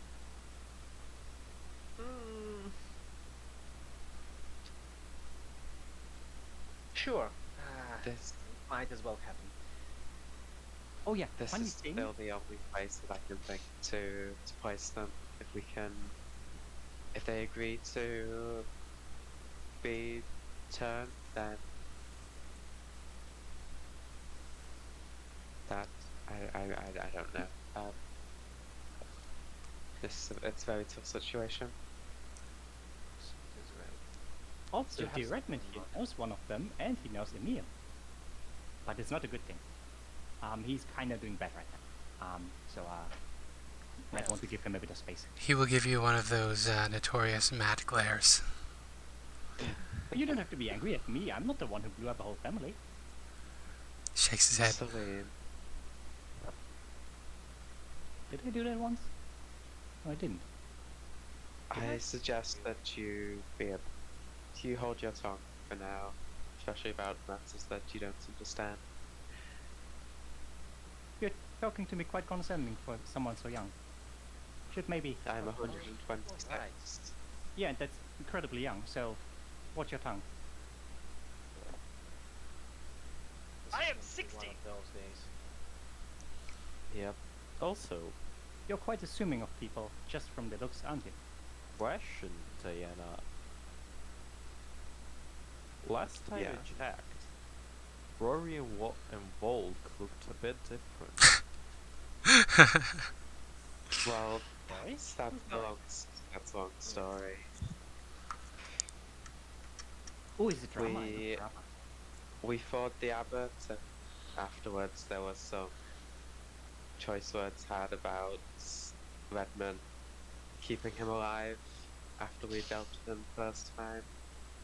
Rory and Volk and Ireena went to the Golfius tree with the gem. They just went off. They left, and we went. Left or left? It's a You very just said the same thing twice. Yes, but the other one was with a capital letter, you know. They left for some space, I think. That was my understanding. They might be back at some point. Who knows? Well, we're not going anywhere after this place, so. I mean, yes, Barovia is quite small. Chances are we'll run into them again. No, it's mostly because you cannot actually leave it for this, Mm. so. Well, that's why we're to leave. And you two, you just decided to. What? Oh yeah. Speaking of that, you are a Miss Hopper as well, so that maybe. I'm not quite miss. I went the payware route. Got kind of stuck there for like, what was it? Payware was 45? Ah, this is why the weirdness happens. Okay, I got you. Yeah. What? Weirdness? Huh? The hair. Oh no, the hair was like this before. I just got the tail, and she turns around. I think they are referring to your tail. Yeah. I personally noticed. I wiggle my butt around, wiggling my tail because I don't Well, know. my point still stands, really. Oh. Personally, I- I think it's great to have a tail. Tails are great. He wiggles his own butt. So, I was told one of you met more than time. And I'm kind of interested to know where he is. And I'm guessing from all the people that I can see so far that it would be you. Unfortunately enough. Wait, who was the one that met more than Kainen? Yeah. It was Ireena. Ireena met Mordenkainen. Yeah. Yeah. Oh. Wait, Ireena. Yeah. I Hmm. I said that one of our friends had met him, but they'd gone off. So they are friends, but they left because drama. It was a disagreement. That's quite a harsh disagreement if you split up in the middle of Barovia. You don't happen to know where she is, because I'm kinda looking for her. She is on her way to the Golfius tree. No clue where that is. I'll pull out a map and point. We know roughly where it is, don't we? Yeah, On it's one of the to the hills. south Yeah. by Yester Hill. This is giving me good vibes to jump to the other party. I was hoping to end on it, but we still have quite a bit of time to go. So we can jump to the other party and then jump back. Yeah. So Alright. as you point to the little X down here with Horcrux written without any vowels beneath it, we can jump to the other party. So Rory, Ireena, There's a- and Volk. You are traveling south. Very carefully. Indeed. As you are traveling along, however, you begin to lose sight of the road. The fog is getting increasingly thick around you, around your ankles, as you travel along, and it isn't too long before you've completely wandered off the track. And the fog is tight. Well, What do you do? I tell the others to stop and I sigh loudly. Strahd, come on, this is... Wrong voice. Strahd, come on. This is unnecessarily annoying. If you want to stop us, just come out already. Or do something else, because this is just stupid. You get no reply. Until, in the silence and the gloom, you hear a distant thudding. It's slow. It's methodical. It's not what you're thinking, Mia. I'm a very reasonable adult. I Yep. swear. This is funnier to me than it should be, I'm sorry. Along with this thumping, you begin to hear the sound of wind chimes gently clanking together in the breeze, and the fog begins to clear a little bit, and you spot a trail through the trees. It's well trodden. It seems to be a game trail. It's dirt, earth. There are footprints that run along it, but they aren't human. Various types of animal tracks. There's deer, hare, wolves, all the sorts of things that Volk would instantly recognize. And it opens up in front of you. Interesting. I suppose this is our path. At least it's the path he wants us to take. Can only mean good things, doesn't it? Well, it's the only one open to us, so we might as well take it. Ireena will look between the two and she says, I'm getting very strong nightmare vibes. I'm not sure we should follow this path. Yeah. Might be Well, smart what to other know. path is? She looks around. Try turn. But it seems to be the same on both edges. I don't know. I kind of miss the others. Jerks though they were being. It would feel a bit safer with them. First order of business, come here, my dear. And I will just grab her hand. I'm not gonna lose you in the mist. Same with you, my dear. We could And, the same with Volk. follow the dirty I'm road. a cat. I'm a Kiss cat. me on our shoulder, and it should be fine. She will gently stroke Volk's head if they will allow, and then the two of you can walk course. hand in hand down this trail. it's oppressive in here, and those wind chimes, they begin to pick up. And you can start to hear voices carrying along with those wind chimes. It's almost as if voices begin to manifest themselves out of these wind chimes. And that distant thumping is getting louder. It has the pace of footsteps, but slower. And these voices sing a song. If you go down in the woods today, you're sure of a big surprise. If you go down in the woods today, you'd better go in disguise. For every bear that there ever was will gather there for certain, because today's the day the teddy bears have their picnic. And as the lines go on, you start to see crumbled bits of pastry on the ground and sweets Oh no, it's the Shall we turn around? hanging from trees. I think that might be why. I think we are going to be seeing that old woman again sooner than we'd like. What old woman? Let's just turn around.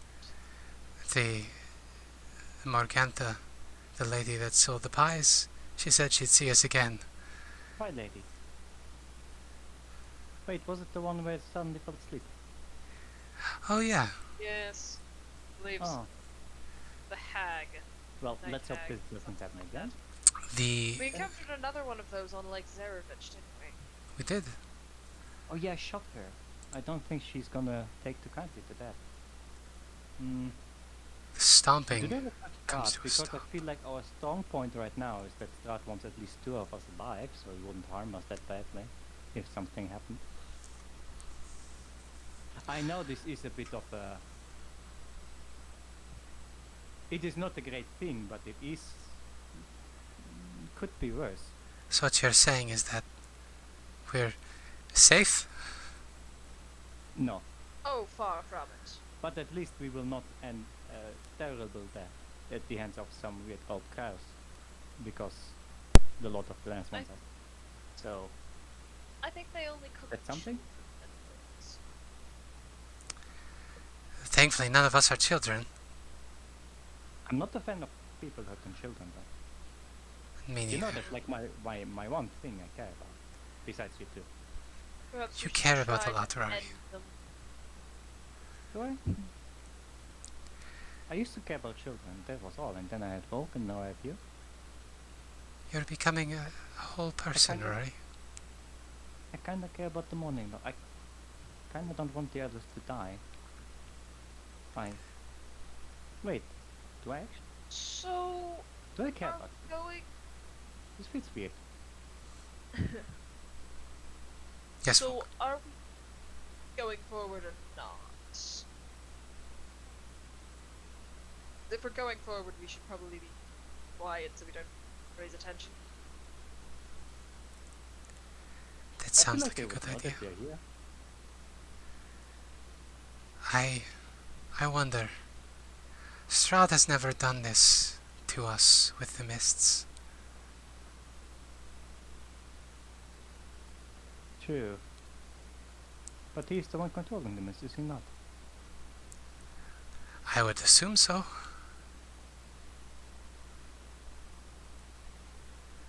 Hmm. It's at this point that you notice that the stomping has ceased.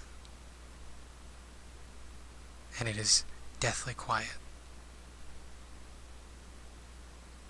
I would like to try and listen to if there's anything around us, because if it's oddly quiet, it also means the singing in the wind chimes suddenly stop. Yes. Perception I'm check. I'm gonna use my session advantage because I always suck at these. Look at that, 26. Woo. Yeah. So you... There's the sound of the wind, rustling pine needles. There's the ever-present sound of the odd crow cawing in the distance. There's the buzz of mosquitoes. And there's also the creak that you would usually associate with a ship at sea. And it's coming from directly behind you. I turn around. Oh, fuck. you are faced with an odd sight. Rising up out of the mists, on top of two spindly legs covered in feathers, is a wooden hut. And on this hut there are two windows glowing brightly, but there are no doors as far as you can see. It's a fucking walking And it's house. just standing there.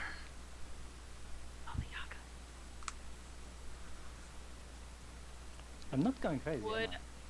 would I recognize this from any of the tales in the children's book? Yes, you would.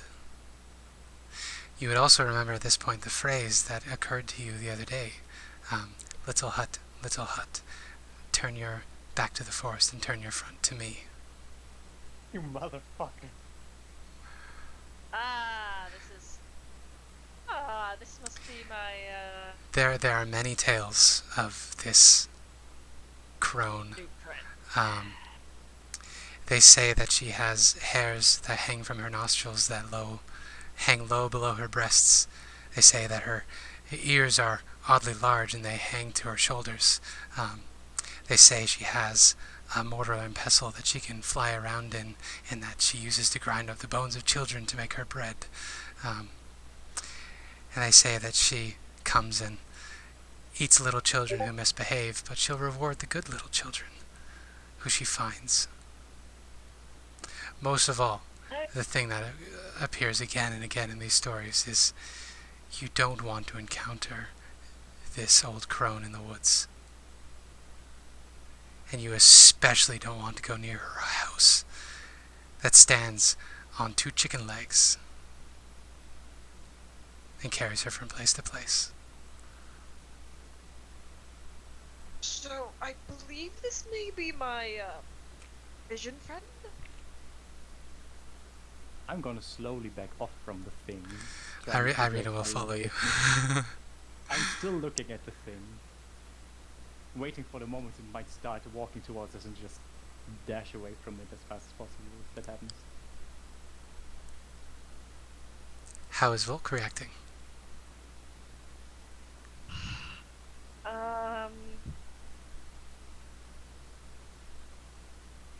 Volk is just kind of staring up at it. Curiosity. Fair enough.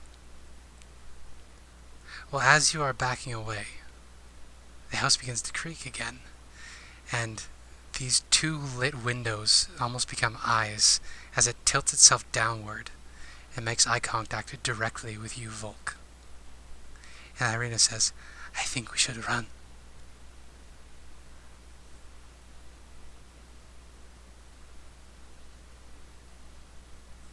That's probably a good idea. And we'll cut back to the other party. Everything's going fine with them. It's gonna be alright. We're doing great. It's alright.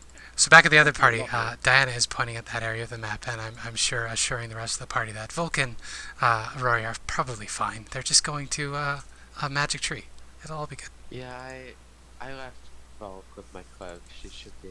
Sorry, they should be safe. You know, I'm sure they're very capable. But about these werewolves, shall we head up so we can speak to Emil? You certainly can. I'm giving Redmond a short look like, sure. Maybe he should stay down. I feel like it would be a bit much for him. He will acquiesce to this. He will say he doesn't want to face Emil at this point, and he needs a bit of time to himself anyway.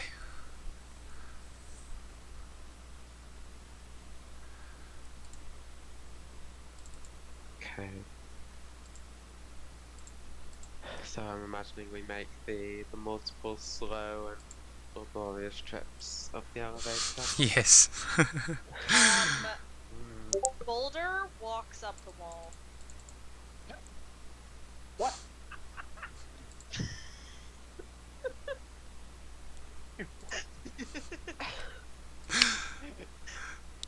How can you climb inside of a a tower. Ooh. Don't question From it. the outside, there's a. He walks opening. up the wall, and then walks across the ceiling, and then Don't flips question it. over and walks across. Yeah, all like that. yeah. Boulder has Bestial Soul, which means climbing. You gain a climbing speed equal to your walking speed, and Do you you can have, climb surfaces, including upside down on ceilings. Yep. Without Do you have being like a tiny little claws on your hoof? It's like in Spider-Man, there's tiny little hairs on the bottom of each hoof. Oh yeah, right. Like, yeah. Also, You I see a centaur. I just have the image in my head now, and it's so fucking stupid. It is. And I like To be fair, the map. I like perceive it as not like just a hood. It's mostly like those planters that's are used in cartoons. slurp, slurp, slurp. I'm imagining it is simply for the fact that Boulder is too stupid to understand that he shouldn't be able to do it. Yeah. So it's like, It's like an art. we shouldn't have. Yeah, it's like Orcs and Warhammer.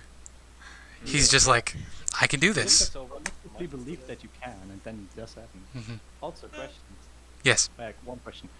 So the elevator is mainly super slow because those golems are like super slow to change, right? Yes. Could I do some arcane fiddling on the golems to make them at least somewhat faster? How are you going to do that when you're in an anti-magic field? Well, my guessing is they are running, so these golems don't work on magic alone, because otherwise they would just fall apart, right?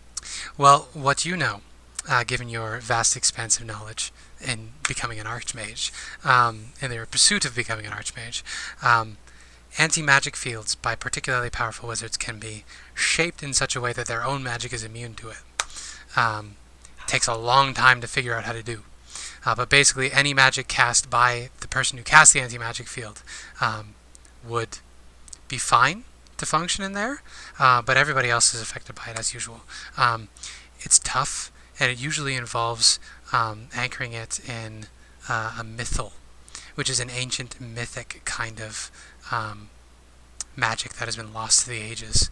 But it would be somewhere around here. It's kind of like a stamp. Like if you could imagine on a piece of china how you'd hide that stamp with the date and the manufacturer's thing somewhere inside the china vase. It's got to be something like that around here. If you could find that, you could maybe try to tweak it and make your own magic immune, or maybe get rid of it altogether. Yeah, I would like to look for that thing, and the first point I would look at is just on the bottom of the elevator. Okay, I'm going to need an investigation check from you. Thank God I'm good at this. I should have said that. I'm fucking stupid. And while you're doing that, we'll jump up to the top because the results of this may have consequences. So the rest of you get to the top of the elevator, and you see that Emil has involved himself with the small children mongrel folk, and he's currently holding 3 baby mongrel folk, and he's playing with another one. And he is smiling very, very warmly. This goes out to the people attracted to men in the chat. This is a very buff, attractive man in tight leather pants playing with children. You're welcome. Sploosh, as it were. He's married, otherwise Celina might be interested even though he's a lot younger than her. Yes, so he looks up surprised when you come back up, and he puts down the children and stands up, dusts himself off. He says, "It's good to see you again." Don't be alarmed. There is a centaur coming. Walking up the walls. Yeah. Don't be alarmed. Well, he can't get.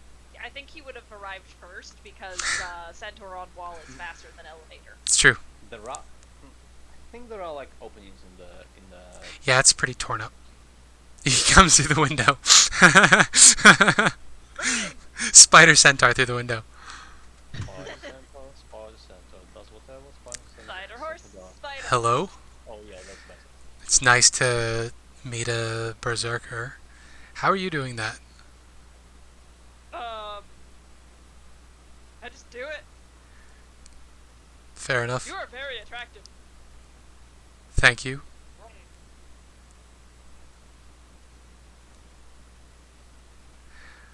Well, anyway, Some awkward silence while the elevator's yeah, coming up. exactly. It's just the squeak, squeak, squeak, squeak, squeak. As Emil and Boulder just look at each other. Solid 5 minutes of that. Oh, I thought it took a minute for it to get out. I guess the other parts of our group arrived there, into your little encampment, and they figured out what is wrong there as well. So. Yeah, so we spoke to your wife. She told us that if we could solve your problem with Kiro, that you would take in the Mongol folk, given that they have been turned. Oh, she did. She It's did? very generous. He looks back down at the kids and he says, "They're not all there, are they?" They're not. That's why partially why we thought of moving to you. We thought you might have experience with people, I don't know, being uncontrollable, and plus they're completely unable to hurt you, unlike any other human settlements around here. Well, I'm not going to disagree with my wife. I loathe to turn anybody that doesn't need it to live. I guess. What do you guys think? He goes in amongst them, and the mongrel folk look up at him and they squeak. Some of them don't clearly understand. Yeah, he gives them the talk and he says, I'd like to give you the sort of choice I never had. I don't know what this will do to you. I don't know if you'll lose how you look, or if you'll just become like us, or if you'll be some sort of hybrid in between. But I'll give you a chance. And if you don't want to, you can stay here, and we'll make sure you aren't hurt.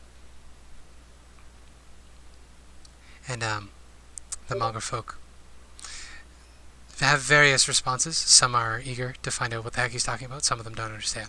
Some of them are not interested in being bit. But that will be resolved later, when it matters. Anything else we would like to do back down here while Celina messes with the makeup of this tower? Definitely not gonna completely ruin it. I wonder if I would be, or if a centaur was a werewolf, it would be part horse, part human, part wolf. I wonder how that would work. Would you be willing to stay as part of the family? I have a family of my own. Then I wouldn't want to turn you. Once you're one of us forever. I have a clan to take care of. Then I won't be biting you. Probably a good idea. Alright. So, back at the bottom of the tower, Celina, you have found the sigil. Ooh. It has been cleverly hidden. Where the podium, or where the elevator, latches itself into the ground, there's a seam where the stone of the floor drops down into the earth, or the cement of the base of the tower. Hidden down there, sort of tucked into that little crevice, you've found it. And it's an intricate pattern. You've seen better, but it's definitely not a novice's work. And I would need an Arcana check to see how well you can tweak this thing. Yeah. I'm going to give you disadvantage because you are doing this with distance tools in a little crevice. Yeah. So she's just going to start it because she's very confident, because she has done that a lot of times, not really thinking about the fact that she's currently not at the top of her game, and she's going to drop a solid 10. Yeah. So you begin. You've got maybe a magically tipped pair of tweezers, and you're down there. You're adjusting things here and there. And you think you got it. It's almost like lockpicking. You think you've got it. So you push to do the end dash to finish the equation that you've entered in, and then you hear a loud clap of thunder, and the tower shakes. And outside you hear a loud roar of some gigantic creature. What was that? Nothing. I don't Does know. that sound like but my brain? do you know that who was the cause? Probably. I would like everyone to roll a nature check real quick. You will have advantage, Ilena. Ooh. Solid 11. That's Nature. worrying. That's -2. Oh Jesus. Hey, I got a 1 and a 0. Why my do you lord. I have got a 1. what? Holy cow. Yeah, so as you recognize this instantly, that's a dragon's roar. Well, that's a really great You information.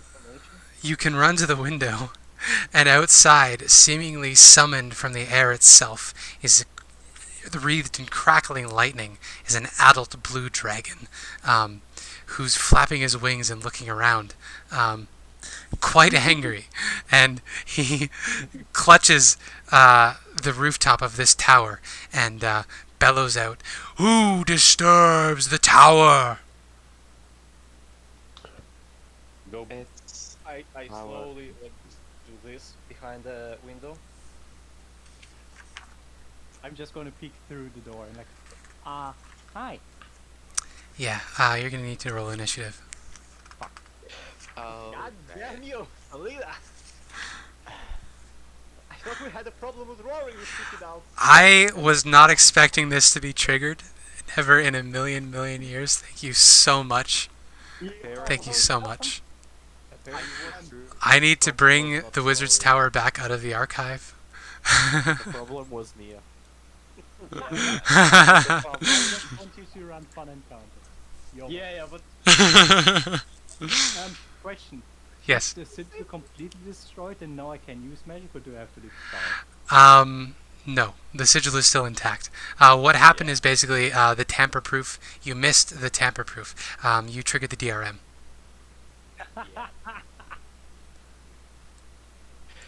So Mia, I don't. Mia needs to make a new character at this point. well done. Oh, she's Gone. fine. Even So some of you are gone from this. Of course, you can't use the Hound Horror because Volk is not here. Where's my character? Where's my character? You may need to drop them back on. Also, these are old tokens from like a whole level ago.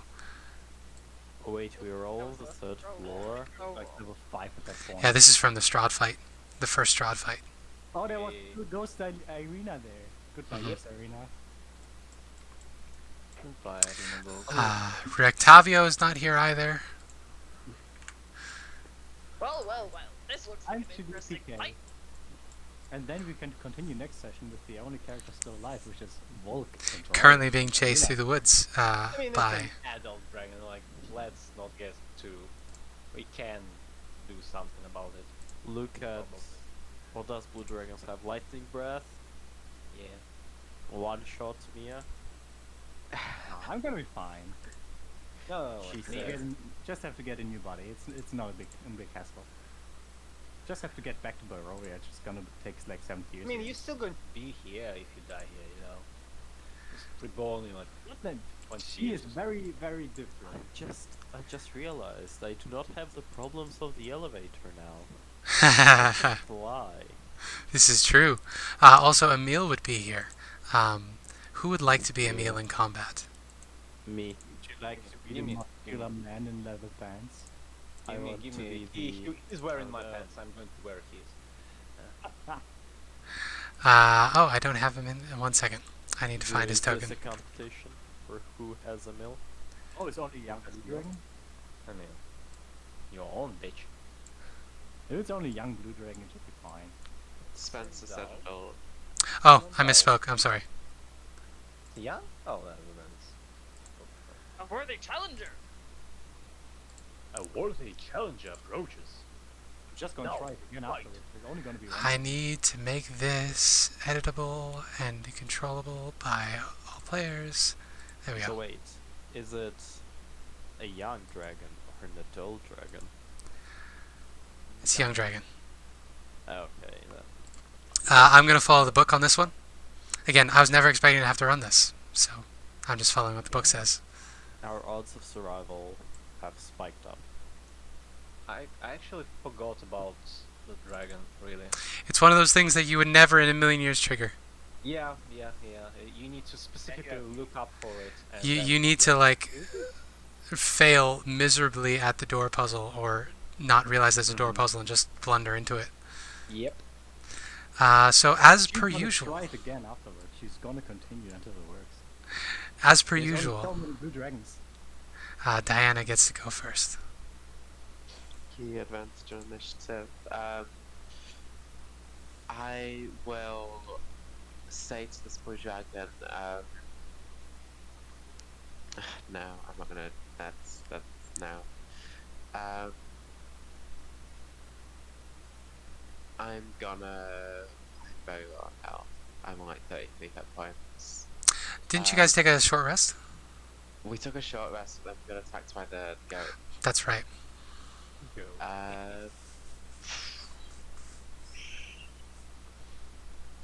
Okay. Action economy is on your side. Yeah, I can cast spells in here, so I can Vote Trick and just get out of there. I will just go ahead and attack with my full four attacks. First one is Red Ambusher. Mhm. So we got to see it. It's a great start. It was a 1 on the D8 as well. Yeah. Wait, that's all ones. Yep. That is all ones. Yep. It's a great start. Okay, the last one hits. The last one will hit. Oh, that was such a good time, guys. Lucky for you, it does not have any relevant resistances, so Okay. it's going to be 12 slashing, right?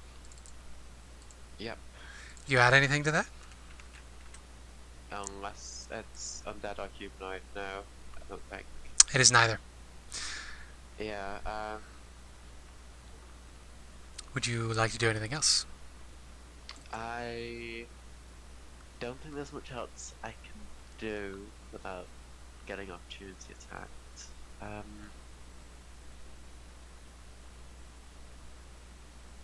going to be fine. Yeah, that's it. That's it. Alright. Unless there's anywhere I can go to maybe take some cover from the breath weapon. There is a desk there. To get behind the desk, you will take an opportunity attack. So it's up to you. Yeah.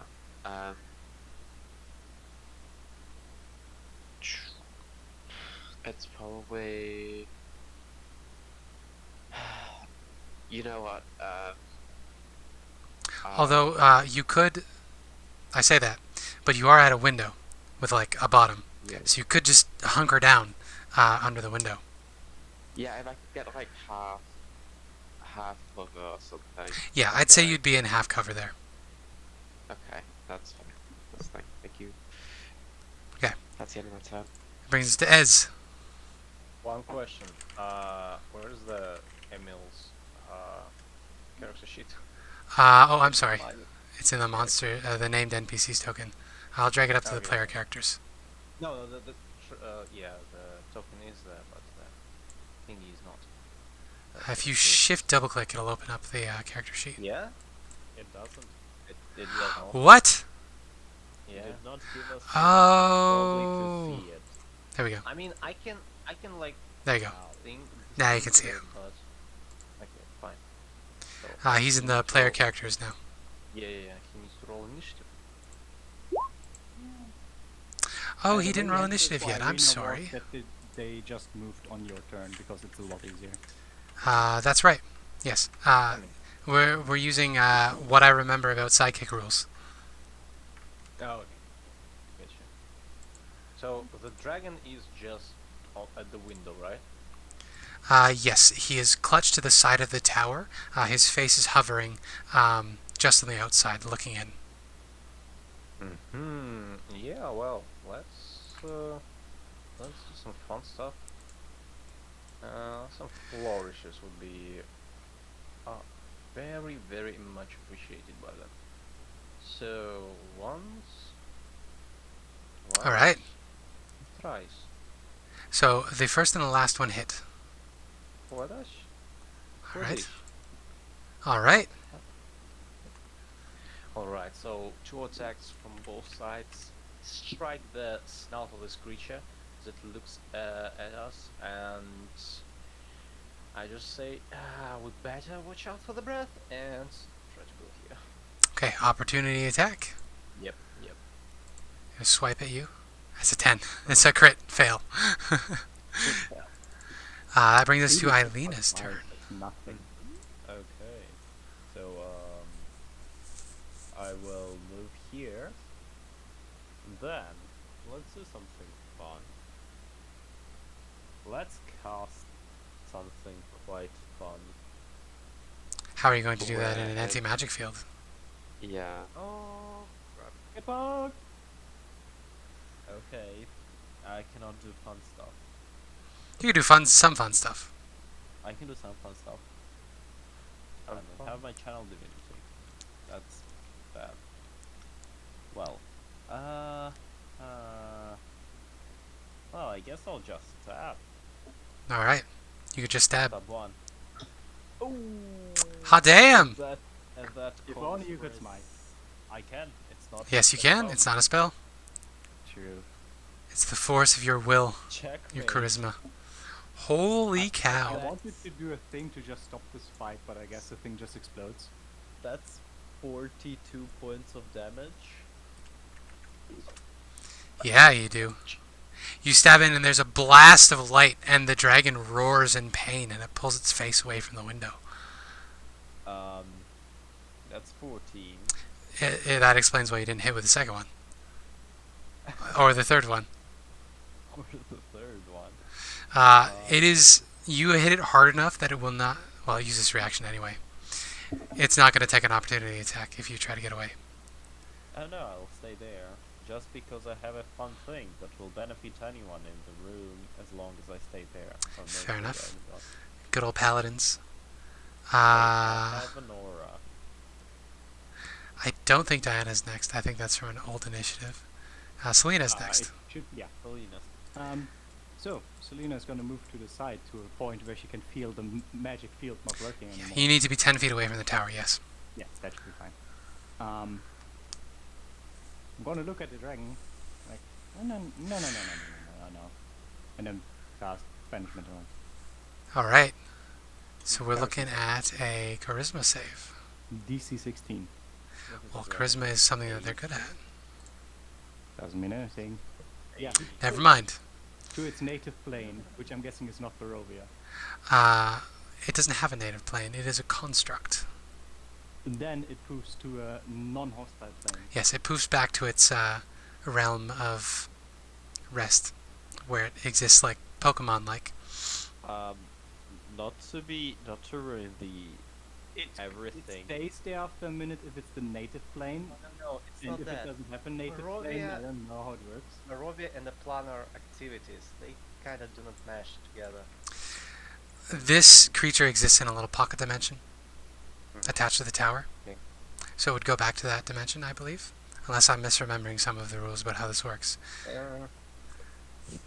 Small, The main... like- Would it come back after a minute though is the main thing? Because... Depends if that's the plane it's native. I'm looking up the ruling on this again. If the pocket dimension is the plane of its origin, it stays there. If not, Okay. it gets back for, after 1 minute. According to the Curse of Strahd Reddit, either nothing happens, or they are temporarily banished to a demi-plane, or Strahd gives them permission to leave. I'm going to say, since this creature is basically a conjured magical, not illusion, because it actually has physical substance, but it's a magical creation, it goes back to its little demi-plane that it lives in. Good Okay. I smited so hard. Yep. Got so far. It poofs off the side of the tower for a moment. Pretty sure the moment I step back into the tower, it would just reappear. So I don't think I would have the time to go in and try again the sigil. I mean, are you you're still like concentrating on the spell? Yes, we can jump to the next person in initiative if you would like to Sure. stay outside. I will stay outside for now. I Okay. moved anyway. It's the dragon's turn. The dragon is going to frustratedly bellow in its little Pokemon dimension.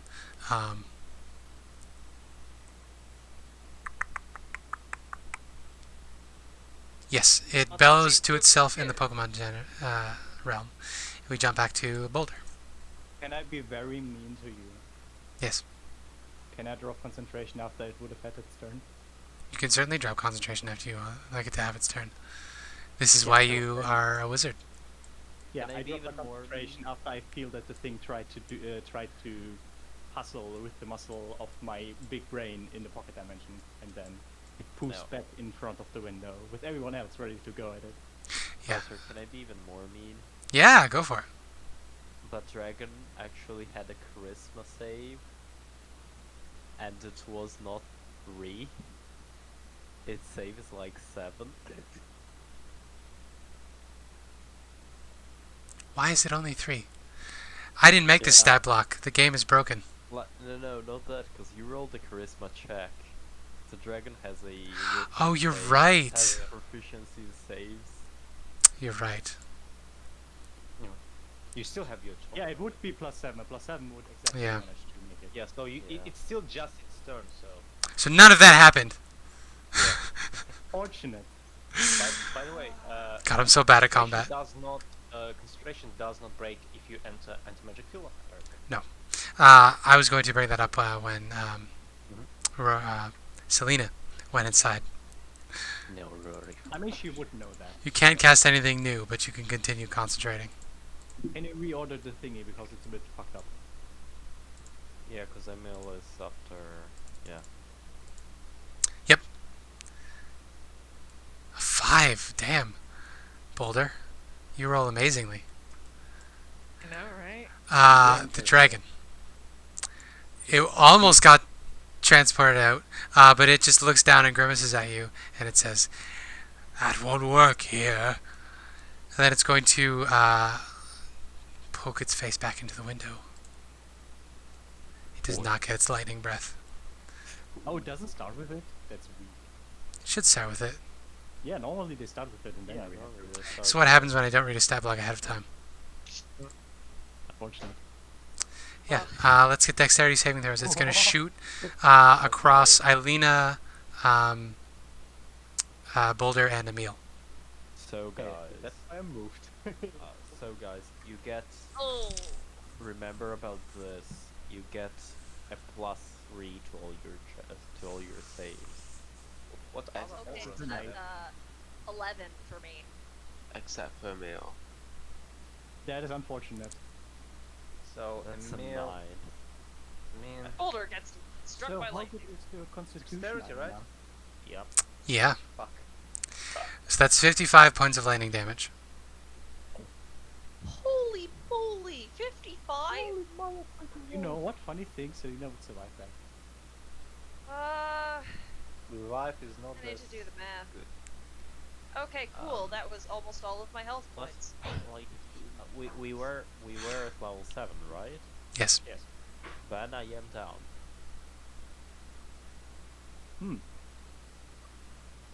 I'm tankier than the fighter is my Hey, I'm sorry, I that's have funny.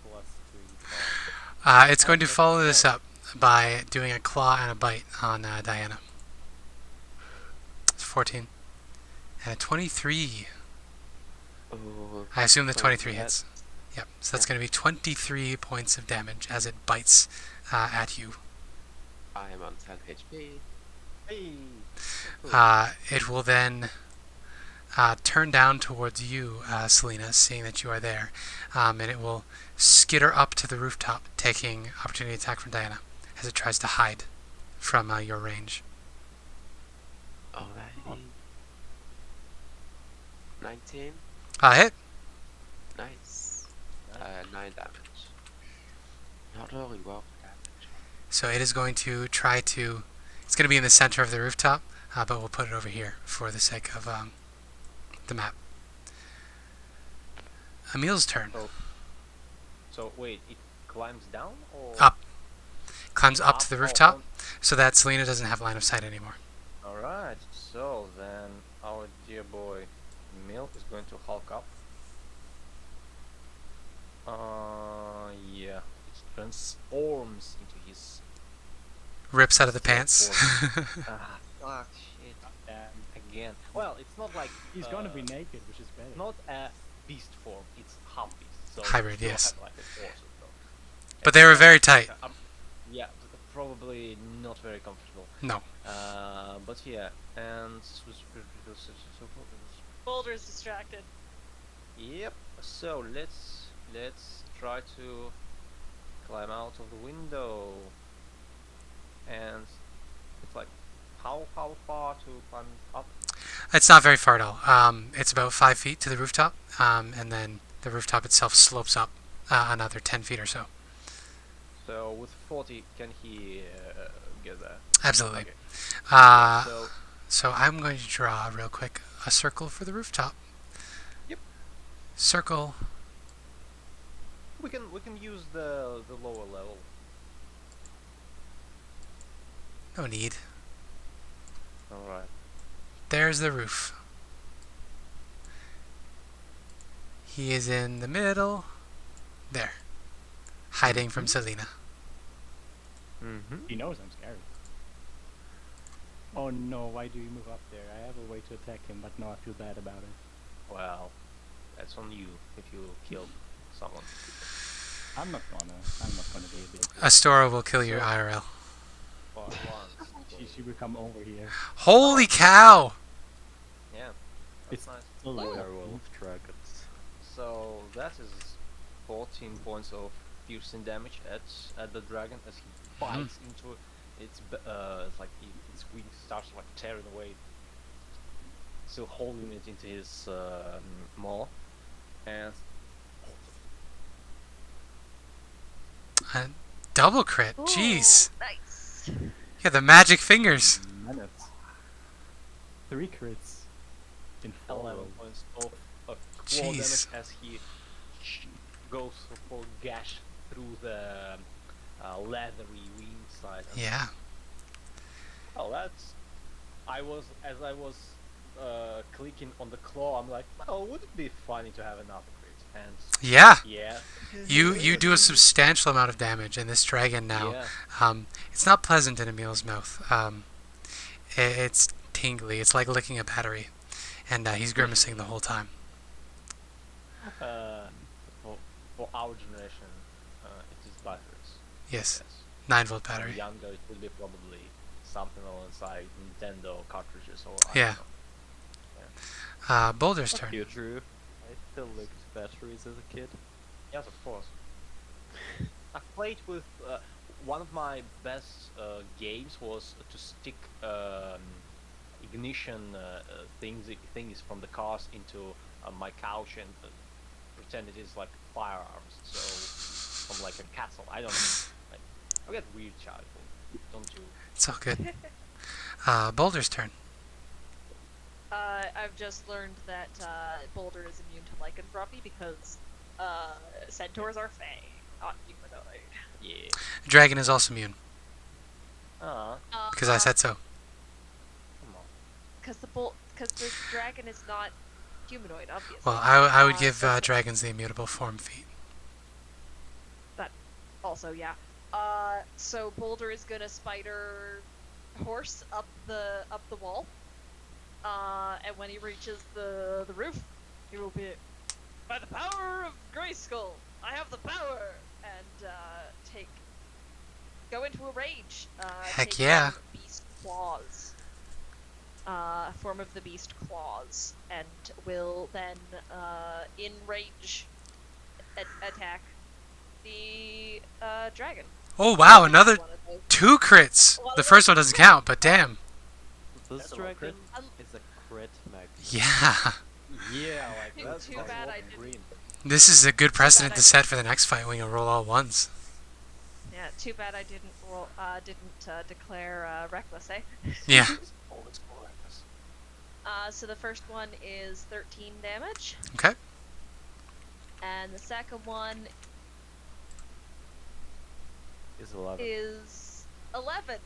The crit dealt less than the regular attack. 24. Happens sometimes. The dragon is barely holding on. As you slash into it, it's sort of dissolving into lightning as you chop at it.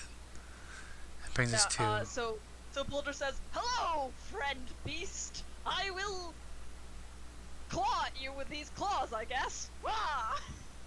Thou shalt be clawed. Indeed. Oh, big claw. The dragon is just looking confused. He is not taking anything seriously because Boulder is incapable of taking things seriously because he's too dumb. We come back to Diana at the top of the stack. He's enjoying I'm this. listening. No. Irena's down, right? Yep. Yeah. I don't have any healing potions from Technic Magic, but I do have a healer's kit. So Yeah, so I'll that use would the be a healer's medicine kit check. to No, it's not. stabilize. I think the healer's Rules, kit is just yes. you stabilize. You just do it. Yeah. They have 10 uses, I use- believe. Yeah.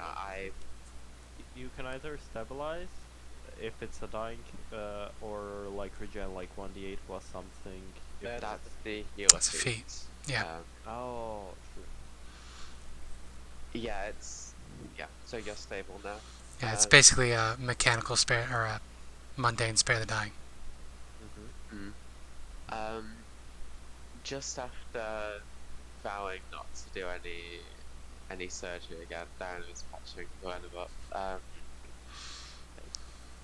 I'll use my movement to, now that I've ensured that she's safe, to get up onto the roof if possible. To Yeah, that would be an athletics check to climb up.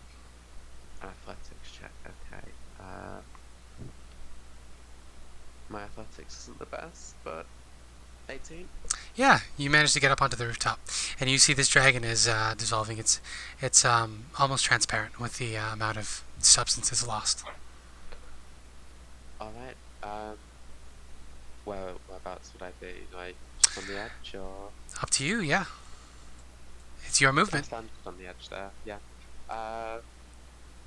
That's the end of my turn. I can't do anything else.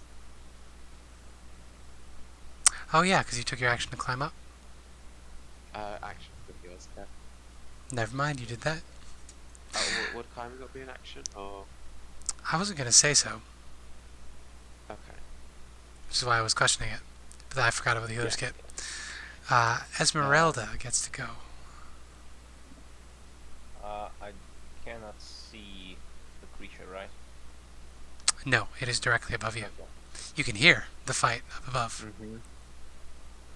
Also, you can add 2 hit points because weapons are not magical in this area.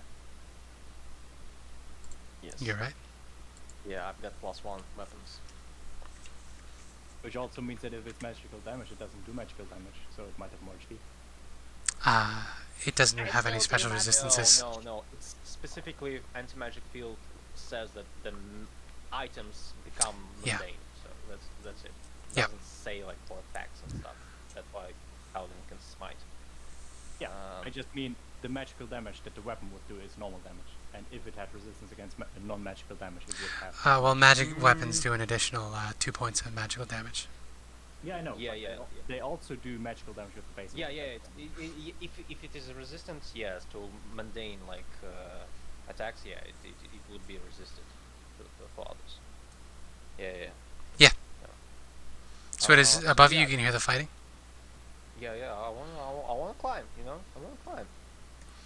It is not an action, as we discussed previously. Yeah. But you might fall if you were really bad. Sure. You do it. It's not graceful.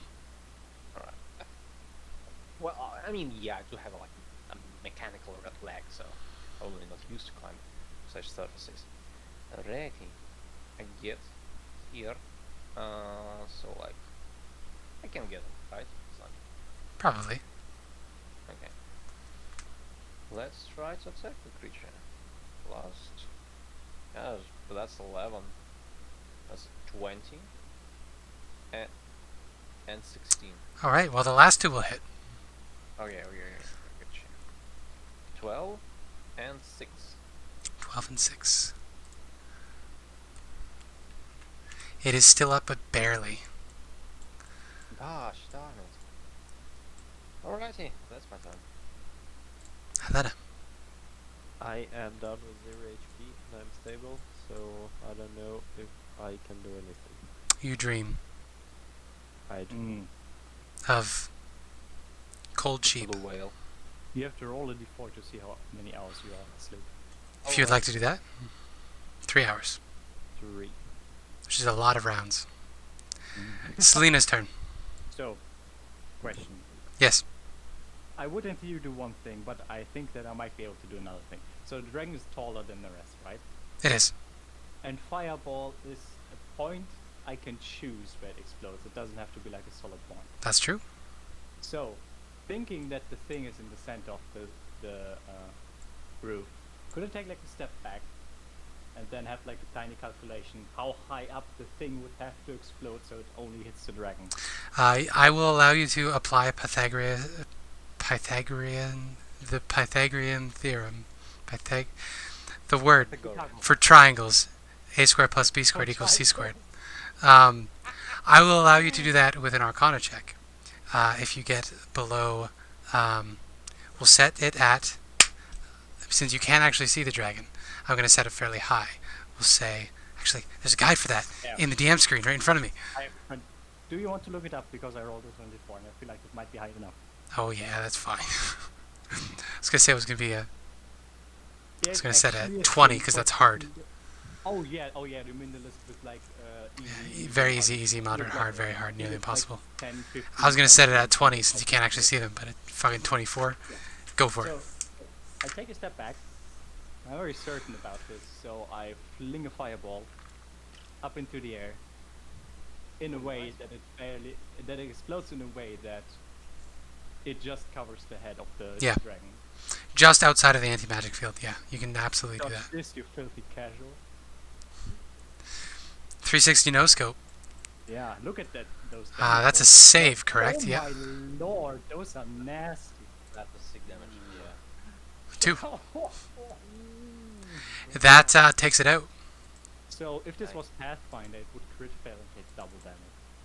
Because Pathfinder is cool. Too many rules. Much more. That's good. Well, I forget most of the rules of this game, which is rules light. Pathfinder has so many rules. It's like you look up one thing and then it like cross references like Combat is annoying in Pathfinder. And yeah, it's just like, oh, you want to use medicine to heal someone? Sure. Here's the thing with the spell checks, and then there's like 5 other things to explain other mechanics. Yeah. So those of you on the roof, you see all of a sudden this tiny pinprick of red light whistles past over your head. And then there's a popping sound, and then a massive conflagration of fire explodes just over your heads. And the dragon's face is in it. And it gets blackened with soot. And then it falls down to the roof and just dissolves into lightning. Dissipating. All of you have the worst static hair. Emil in his hybrid form looks like a poodle. A poopy dog.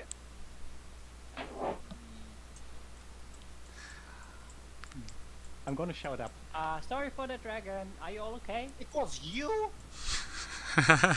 You did the guy that was building the tower a long time ago. It's different. How did you manage to summon it? It was an incredible battle. Anyway, I'm gonna get back into the tower. I'm just gonna try again.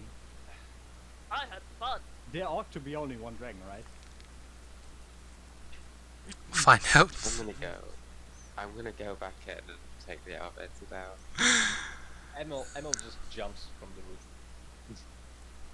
I will just jump through the roof. I'm just Takes gonna, no fall damage because he's immune to it. Yeah, that's why. I believe I may be bleeding. let them get back into the thing, and with DM's discretion, of course. Then Well, I'll it is try- nighttime. I will allow you to try again. I will lower the DC a little bit because you know what you're doing a little better now. Still disadvantage. 20. You managed to strike it off, and now your magic works within the magic field. Ooh! Look at me. You add the universal sigil for your name in there as well. So your true name has been added to this sigil. Just my true name, but it's encrypted because no one should know it. It's your true name, but it's a QR code, so nobody can scan it. Have spent like 200 years realizing what my true name is, and then I was like, oh shit. I So- can't tell that to anyone. That's embarrassing. Because like it incorporates like not your name but who you are in the name. Then like, oh shit. Yeah. But what are the people gonna think about? Oh no. It's just a really obscure fetish, and it's really embarrassing. Anyway, you have solved the blue dragon puzzle. Yeah, it was easy. It And would've you been have... so much funnier if I just banished. If I went to go first and was like, It would be "Ah, pretty dragon, funny. Banished. Be Pop, fair, gone." banishment does not work in Barovia by the rules. Like at Ah, all. how nice that I got banishment then. Because banishment is a fun spell. You make your way back inside, and you notice a conspicuous absence on the first floor. He wasn't involved in the combat, and he's not there now. You don't see Redmond anywhere. God damn it. Oh no.